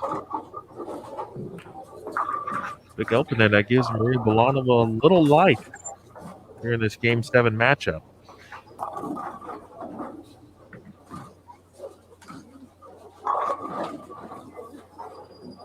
Kenneth, that's a good question. And Billy is correct. Aaron will explain the giveaway rules and how things work. But essentially, we try to keep it as simple as possible for you. When it's time, a lower third will appear that will say, please click here to submit your entry. Really a 60-second warning to let you know that the giveaway will begin in a minute. Once you see that submit entry, you click that, and then you're entered. And he'll also tell you that if you're in full screen mode, it is recommended that you get out of full screen so that you can see the bottom lower third so you can properly enter the giveaway when it's time. Another good question there from Tim. The finals will be on CBS Sports Network this week. So I'll ask JT. He mentioned or dropped in the chat this morning about 4 or 5 different ways potentially to get CBS Sports Network if you don't have it, through varying streaming platforms, Hulu, probably Fubo, YouTube Live might even have it, just as examples. So if you don't have CBS Sports Network, there's a few ways you can get the old free trial option. Just throwing it out there, not telling you to do it. JT's going to figure out a way for you to get it. Just saying. There's some opportunities out there where you might not even have to pay. You don't even have to use your own money.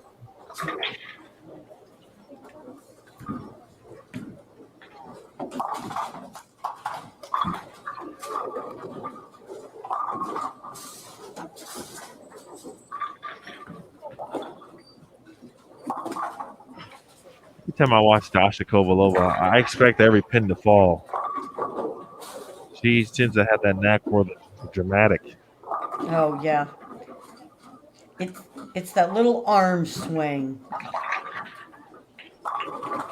I have a question for you. What are the statistics or the points difference for the Rookie of the Year? Just watching the Ladies Bowl tonight. That's a good question. So we basically only have 2 in the running, correct? At this point in time, yes. With the amount of events that are left, okay. I think theoretically, although actually yes, I would say Stephanie Zavala is leading the way, of course. Brianna Klemmer is second. I'll give you the difference in 1 second. Third is Maria Belanova, and all 3 of those players have made the top 24 here this week. So theoretically, they'll have not equal, but similar points. But with Stephanie's wins, it probably puts her way ahead, correct? Yes. So I'll give you the exact difference right now. So Zavala at 66,550 points. Brianna Klemmer is at 51,150 points, a difference of 8,400. Okay. And of course, you get the points and a half or double points, I forget, for a major for your finish. So that's something to keep in mind. But again, with all 3 making the cut, it kind of cancels it out in a sense. So Stephanie Zavala, theoretically, and especially the way things are going for Zavala, she's going to have a chance to make the show if things continue the way that they're going, which obviously would increase her chances and all but maybe solidify it at the end of this event. Who knows? Correct. Speaking of points races, the player of the year could come down to the Fall Classic. Dasha Kovalova is leading the way, but by what is definitely the slimmest of margins. 101,280 points. Verity Crawley is second in the Player of the Year race, just 3,080 points behind. And Julia Bond is third at 96,830.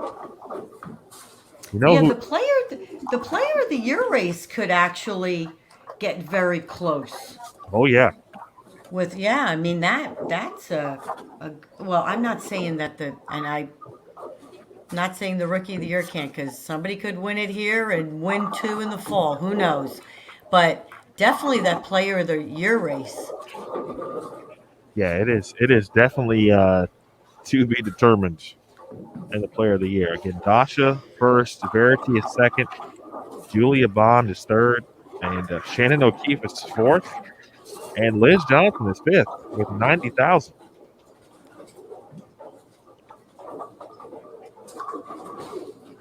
And 4 of those 5, and we'll throw in Missy Park in there as well with 88,000 points. D-Mac is 7th in that race, Rihanna Cote 8th, Vieira Get 9th, and George Richard 10th. But 4 of the top 5 in that race have made the top 24 here this week. So both Shannon O'Keefe and Liz Johnson likely to will pass Julia Bond in those standings. In fact, I can even do one better. Mr. Jason Thomas sent us some updated point standings after this morning's round.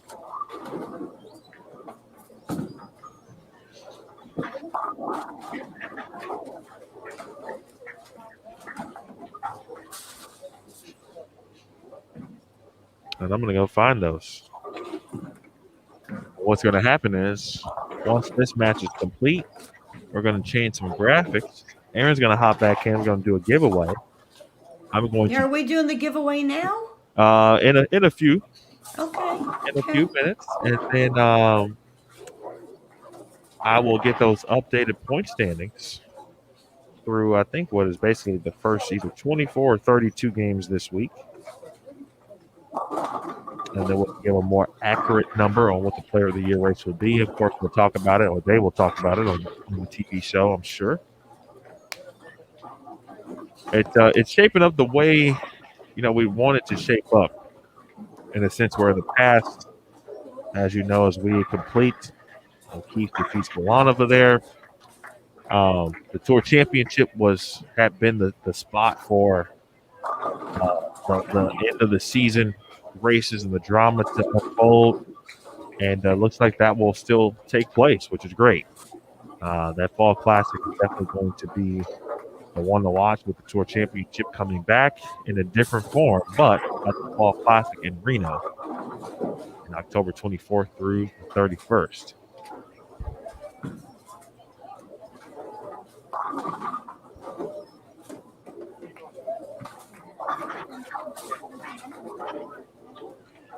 All right, so coming up in Game 8, 17 and 18 again, Josie Barnes and Daria Payok. Wondering, did Daria get a win? She did. Daria has a win. 27 and 28. She defeated Daphne Tan. So good momentum here for Daria Payok as we get into the final game of tonight. And 19 and 20. Birgit Nordikes and Shayna Aaron, when will you begin the giveaway instructions, my good friend? I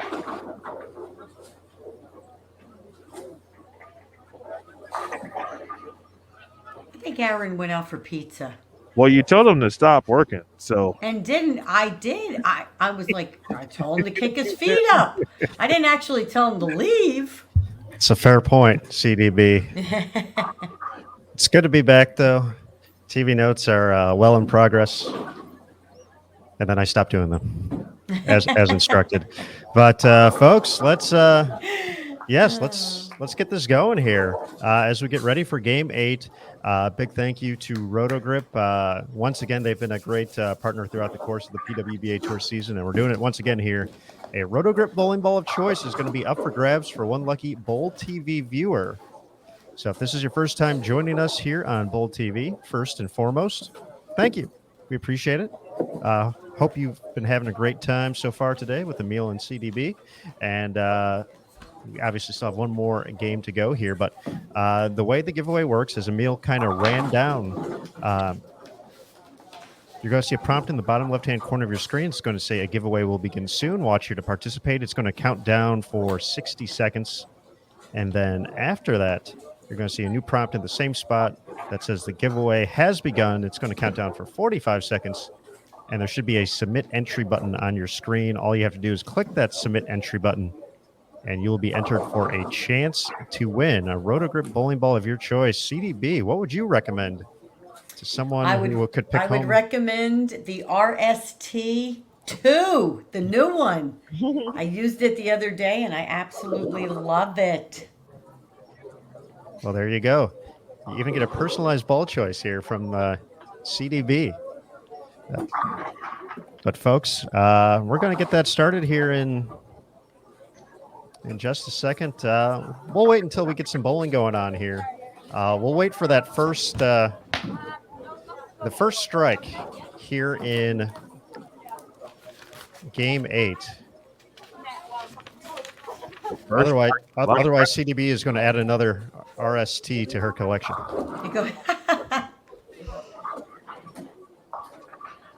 CDB, who do I have to talk to get a silver streak?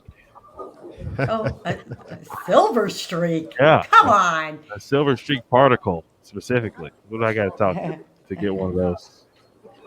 I know somebody who knows somebody.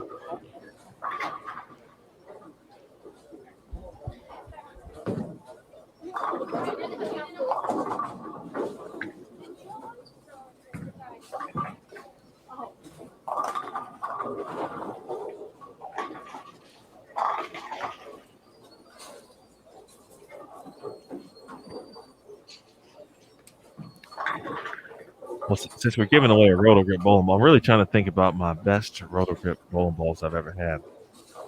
One is a silver streak particle. That's why I said it. We've come a long way since then, my friend. Oh, and here we have the coach from Vanderbilt, Josie Barnes. And with that strike, Josie's going to kick off the giveaway. So good luck, everybody. Once again, look for the submit entry button. And if you are in full screen mode, as Emil mentioned, take it out for a quick second. Make sure you can see the chat. And it is, just since Emil's asking about silver streak particles, it is a ball in the current lineup. You can't go a question an original sell, because that's what I would do in this situation. But that is important. But good luck, everybody.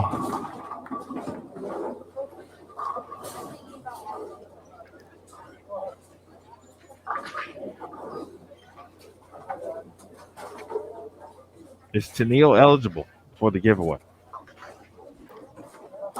No, because I was going to get out of full screen and get on it too, but I didn't. Okay.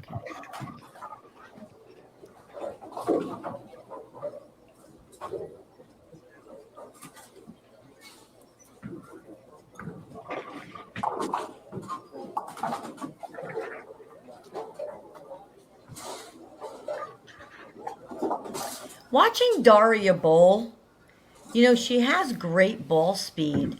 And I only watched her bowl the one game, so I don't know what she's done in between. But if she is running into trouble where she's getting left and getting the ball to the right, and it's just creating that light hit, high hit, light hit, high hit, she can keep the ball on line, and she's got great ball speed.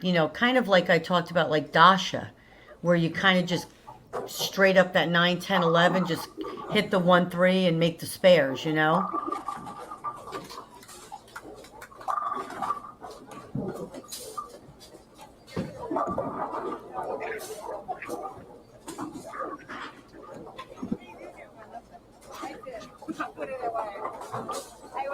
That's a good point there. That talked about there, CDB.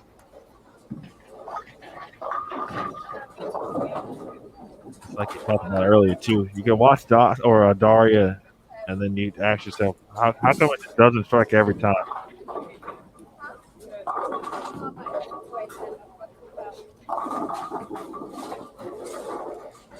We do have a winner for the giveaway.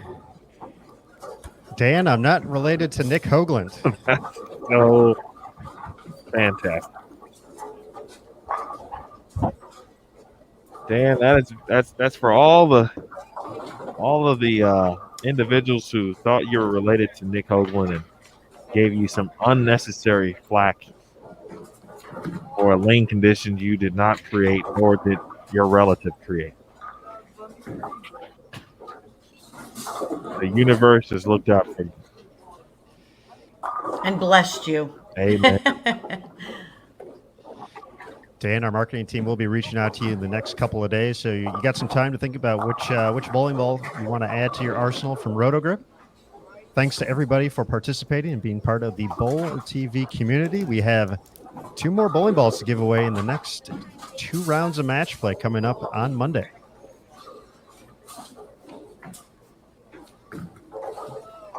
I believe Dan has made his choice via the chats.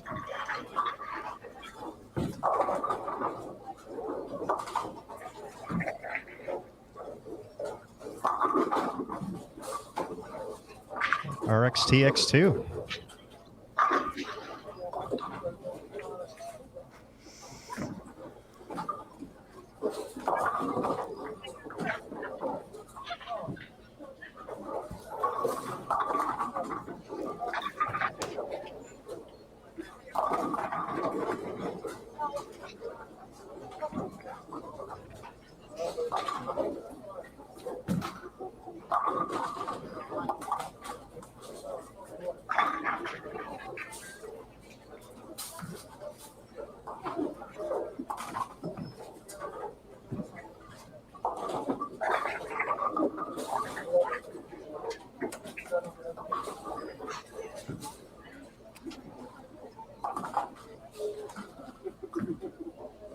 All right, CDB, I got a hard question for you.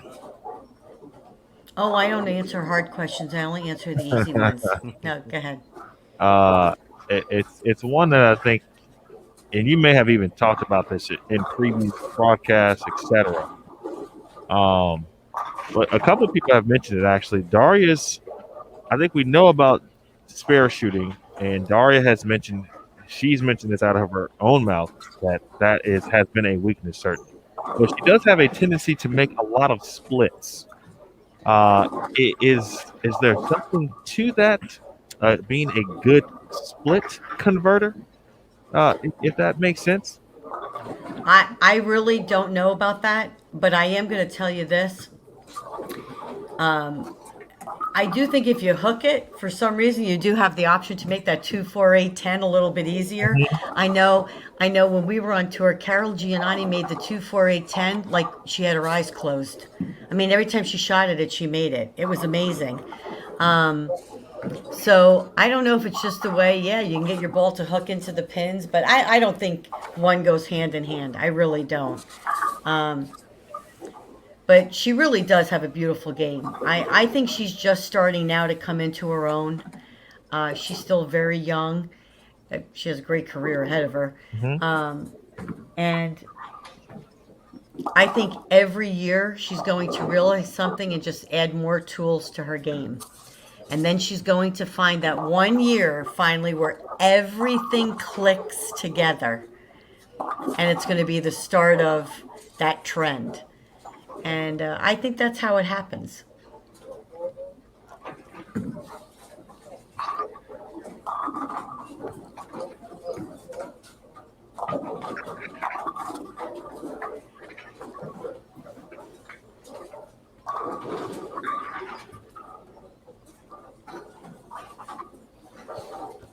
I didn't see, but is Shayna still in the top 5 after last game? I'm checking my It does look. score sheet here.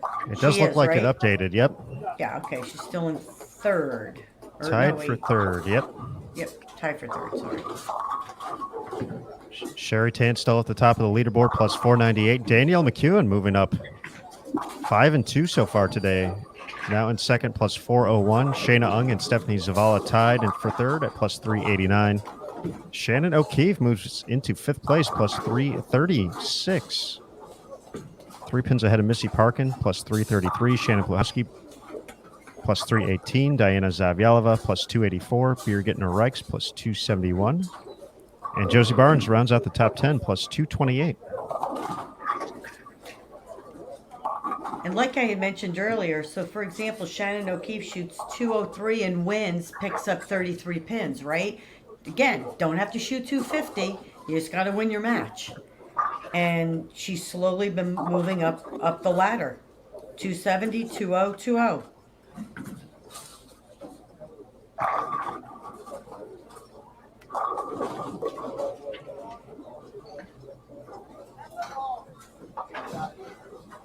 My dark horses are moving up the ladder. By the way, not that we talked about them. Remember earlier I mentioned that. You did. You said one. Just thought I'd throw that out there. Yeah, I just thought I'd throw that out there. Still not sharing any names. I'm just saying. Okay. And let me see. I gotta recheck Dill's. What his little take on it was. Let's see. Go back. Gotta go back here in my little chat. Oh.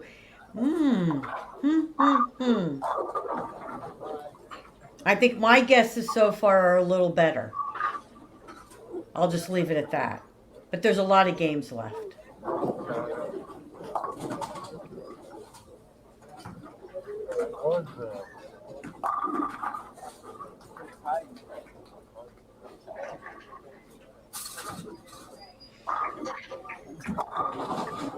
You know what I still like about this too?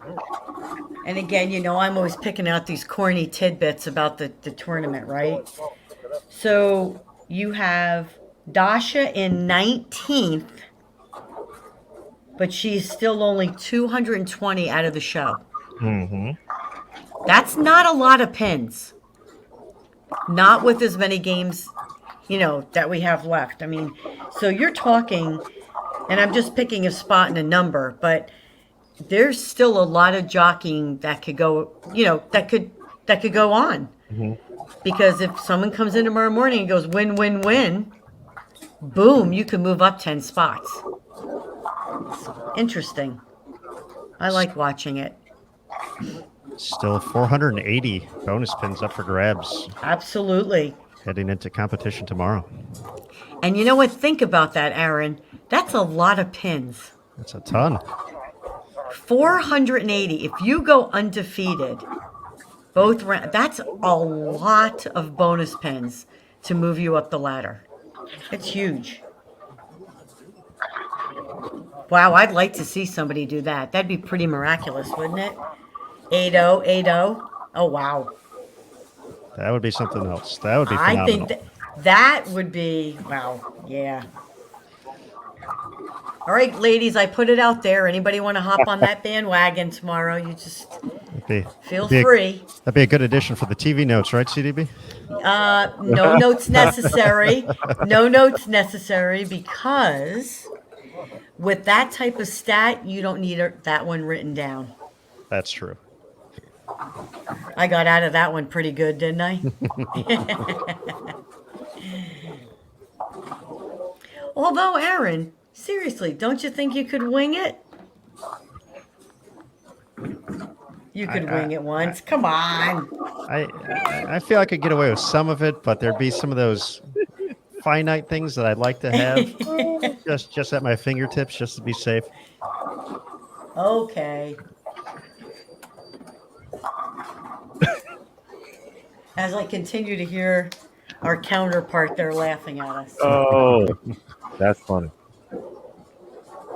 I think we could wing it. The real issue is we would be doing a disservice to the broadcast team. Well, that's true, I guess. So you wouldn't want to put them in a wing it scenario, although they could do it too. Yes. Dave knows all the players. So does Kelly, for example. Anyone you call in would probably know just about everybody you'd need to know. Right. But you do need to know some of the history and where people have come from and have they made the show before and all that good stuff.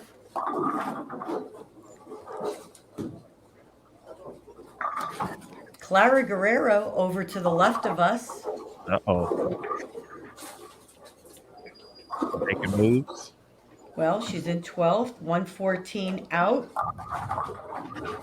Coming off a 165 game. She hasn't won very many matches tonight, though. 2, 4, and 1.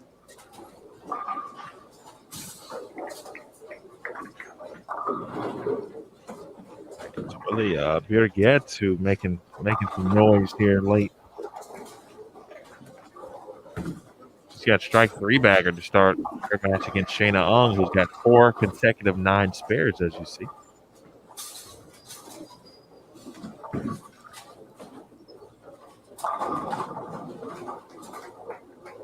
And so I'll finish up the Player of the Year combo we were talking about before the giveaway with updated points and really projected points through 32 games of competition here this week. So they took basically the current points and then the projected points based solely on where they finished at the end of this morning's round, basically. So that meant that Dasha projected would earn another 7,900 for an 18th place finish. Verity would earn an additional 8,200 for a 17th place finish. Shannon O'Keefe was 14th at the end of today, or this morning, I should say. I was 9,100 points. I'm going with the top 4 because Julia Bond is 5th on this list. Right. And so that would have meant that Missy Parkin, who was 3rd at the end of this morning, would have earned an additional 15,750 points. So, by all of that, Dr. Kovalova at the moment, again with the projected points, still in the lead. It's 109,180 points. Verity Crawley still second, 106,400 points. Shannon O'Keefe on this list moves up to 3rd with 105,745 points. Missy Parkin 4th, 962 and a half. So between Dasha and Verity, there's a difference of 2780. Between Verity and Shannon O'Keefe, there's a difference of 655 points. Again, projected. So the moral of that story is it's really close, and it won't be decided until the Fall Classic.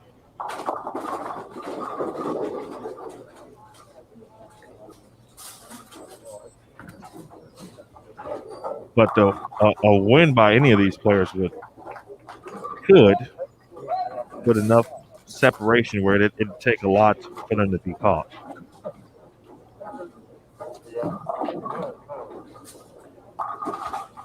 Especially Dasha, already in the lead. Curious though, outside, I had to look at the full points list at that point. Stephanie Zavala is 10th on that list. When you talk about a rookie season, she won Rookie of the Year, maybe finished top 10, top 5 of the Player of the Year. Still have a mathematical chance to win, but not likely. Right. I think it's something that you always dream of, but may not. You may be realistic to the fact of that may not be possible because of the talent or the learning curve, but it's an example of how more prepared and how much more the ladies already know before they're getting out there because of how far the collegiate programs have come. And honestly, high school bowling has grown. There's a lot of great coaches that are coaching high school bowling programs. And then you look at the college level. So you're talking about two stepping stones that are taking you ahead of the curve before you even get there. And I just think that's a testament to uh, how much how much more coaches have educated themselves and how much more the students have actually taken advantage of that.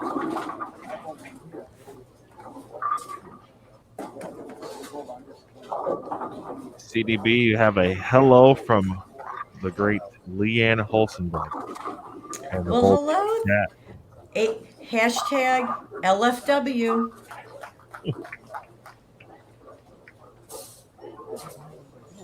Hello, Leanne. Good to see your wonderful name. Hopefully, we'll see you in person sometime soon.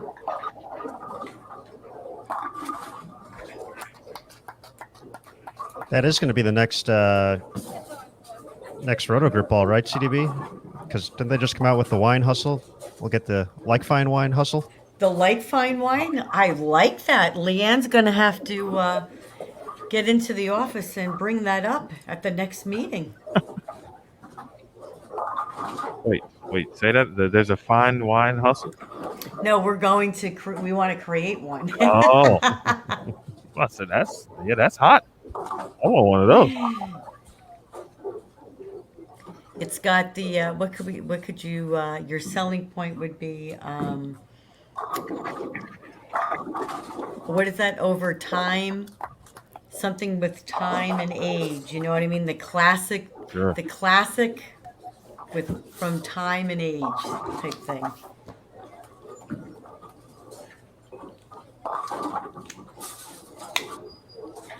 Well, this match has turned into something, especially with the early struggles from Daria. Mm-hmm. Not going to matter. Josie Barnes taking control. Daria made it close. Close enough, at least, to make Chelsea think about it. Hello, everyone. If you're just joining us late, I hope you were taking a nap, doing something cool. I also realized that I'm still on Pacific time, and many people A, have to go to work tomorrow, B, go to school. So I appreciate everyone hanging out late and staying up. Round one of match play coming to an end here shortly. Congratulations again to Dan Hoagland, not related to Nick, winning a Roto Grip bowling ball of choice this evening.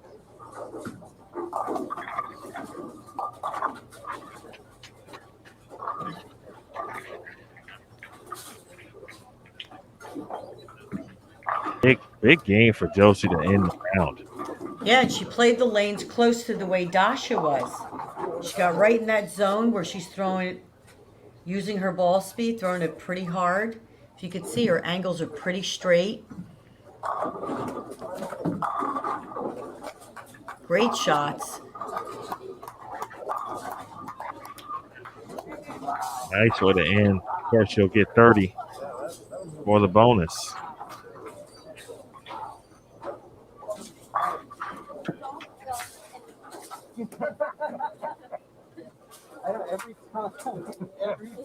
Possible with that game, she may finally move out of 10th place. I told him after we had our chat, my ball. Could be 5-3.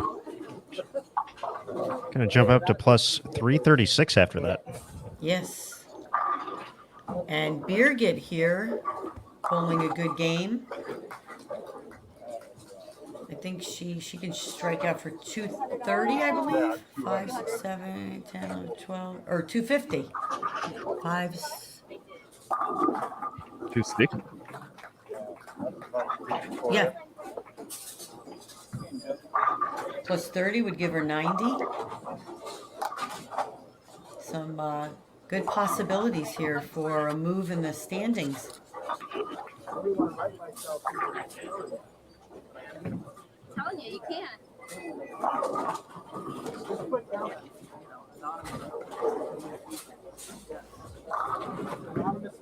Round 2 will begin at 10 a.m. Pacific, 1 p.m. Eastern Time tomorrow, Monday. So share part of your work day with us. I would say school, but we want to let the kids learn uninterrupted.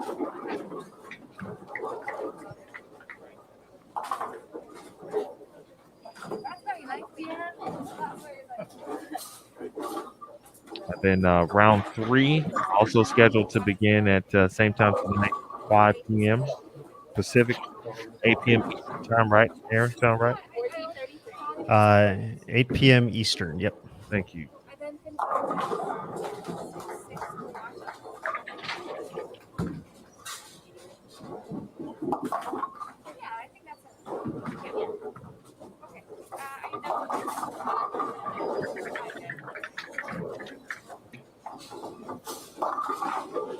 Yikes. Yo, 3, 6, 9, 10. Interesting to watch this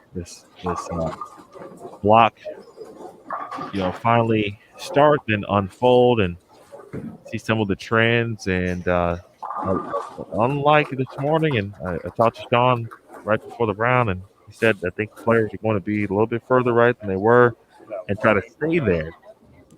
More surface to start early on.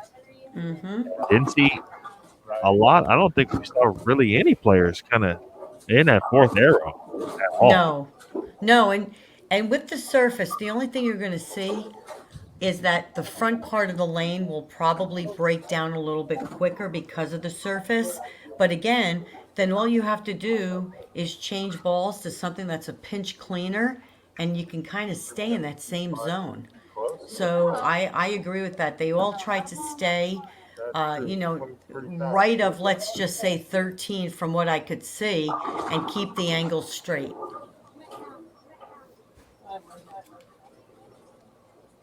Good luck for the rest of the time.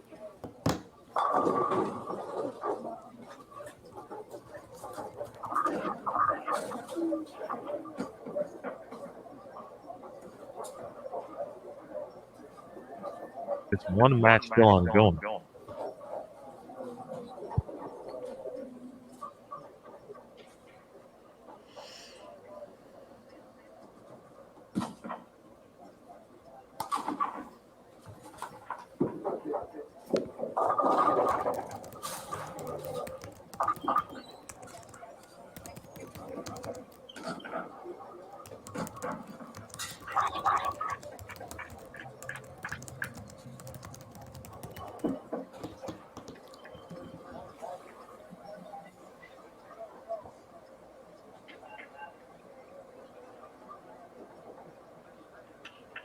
Oh, and that match is over.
Shayna finished big, at least with the trying to salvage the game, 192, not lose many pins.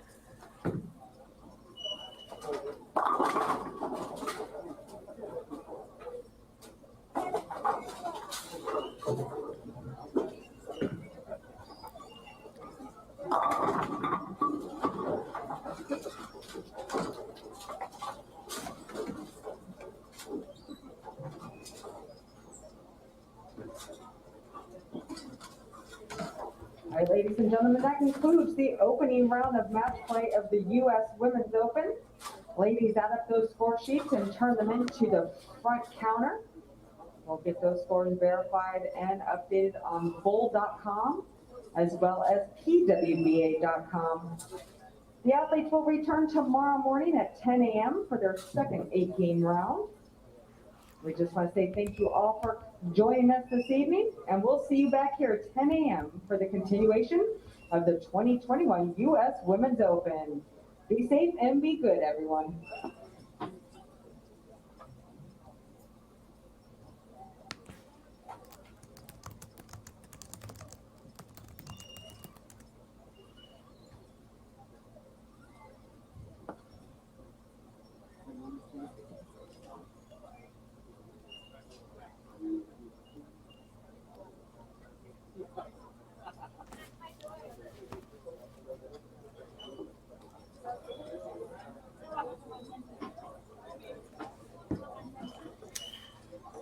All right, folks. Wrapping things up here from day number 1 of match play. 2 rounds left to go. And here we all are. Quite a developing situation throughout the course. Nope. I thought we might see a couple players run away with it a little bit more than we originally anticipated, but there was a lot of back and forth over the course of those 8 games, which is just going to make tomorrow even that more exciting for us. So that's always part of the fun, especially with the match play format. The position round coming up in just a little bit as well. That final game tomorrow night to determine the top 5 is going to be something pretty fantastic. And with that, unless we have any final thoughts, I think we're going to wrap on a pretty fantastic 4th day of competition at the U.S. Women's Open. CDB, you have anything to close out the day with? No, enjoyed it. I agree with you. You're going to see a lot of back and forth. I think you're going to see that over the next 2 rounds also, because like I said, 230 pins is not a lot of pins with 16 games left. So it was a long day. Ladies are going to leave, get something to eat, get a good night's sleep. You're going to see people come in rejuvenated. They have a little feel for the lanes, right? Make different choices. So I think you're going to see some, I want to say, maybe some better scores on some of the pairs where they were a little tricky, because now I think they have a better feel for how they want to play the lanes and the moves they're going to make based off their shot making. So I enjoyed it. Thanks for inviting me, and I will be back, I believe, tomorrow night.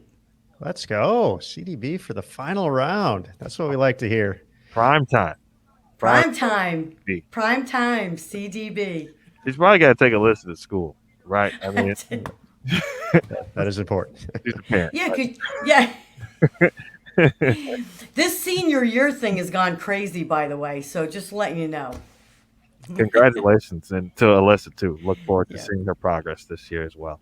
Yes. Well, I'll see you guys tomorrow night then. All right, CDB, thank you again so much, and we'll see you tomorrow right here on Bold TV. All right, Carolyn Dorn-Ballard joining us for the call. She's going to be back tomorrow. How awesome is that? Emil Williams Jr.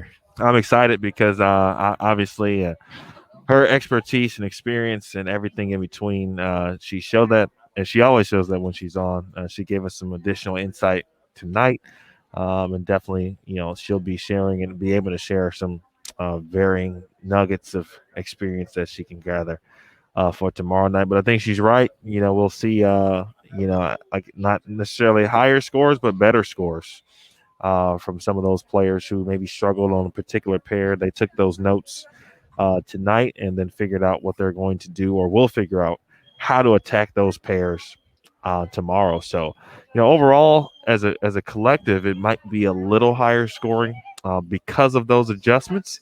And then that theoretically would lead us into what should be a great round 3. So important round 2 tomorrow, though. And very important round 2. Important for some folks to kind of establish themselves as players who will be in the mix for that show tomorrow. Folks, be sure to check out bowl.com as well as pwba.com to get that full recap to see where everybody is at after 40 games, that first round of match play officially in the books. As we talked about a little bit earlier, 1 p.m. Eastern. What's that, 10 local time? 10 local time. 10 local time at Double Decker Lanes, Roanoke Park, California. We're going to kick off round 2 here on bowltv.com, and then 8 p.m. Eastern with primetime CDB. I love that. That's awesome. We'll have that final 8 games to determine the top 5 for the $100,000 first place prize at the U.S. Women's Open. CBS Sports Network will determine that top 5 tomorrow night. It's crazy that we're there already, but excited. How can you not be excited about that? It's phenomenal. Well, I tell you what, on Thursday, I was like, man, is it Monday? It feels like we were already 3 days into it. It was just like a half a day. And now we are almost there. That we are. Well, folks, we're going to go ahead and sign off for tonight. But as always, a big thank you to the USBC and BPAA and their board of directors for their continued support of the PWBA Tour and great short duration events like the U.S. Women's Open. To Kegel, the official lane maintenance provider this week. To our PWBA Tour athletes.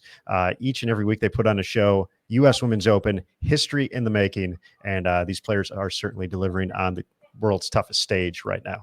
And of course, all the good folks on Bowl TV. Dan, not Nick Hoagland, taking home a Rotogrip bowling ball of his choice. Never going to live that nickname down, by the way. But congratulations to Dan. We're going to give away 2 bowling balls tomorrow as well. So Brunswick and Storm going to be coming up next on Monday. So be sure to check that out. So finally, for the staff at Double Decker Lanes, the PWBA team and I can't see that, Emil. It says Dan. Oh, it says Dan. All right. There we go. For the PWBA team, the USBC short duration team on site, as well as the support from the International Bowling Campus. And finally, the Bowl TV team. Matt Canzaro already working on a recap story for tonight, so be sure to check that out on bowl.com and pwba.com. Curtis Von Kruger, Jason Thomas, Emil Williams Jr., I'm Aaron Smith. Once again, a big thank you to Carolyn Doran-Ballard for joining us, the Hall of Famer, 20-time titleist, joining us once again. So, folks, that's going to do it for now. We're signing off for tonight from the U.S. Women's Open. Have a great rest of your Sunday. We'll see you tomorrow, 1 p.m. Eastern. And remember, as always, on Bowl TV, bowling lives here. Have a great night, folks.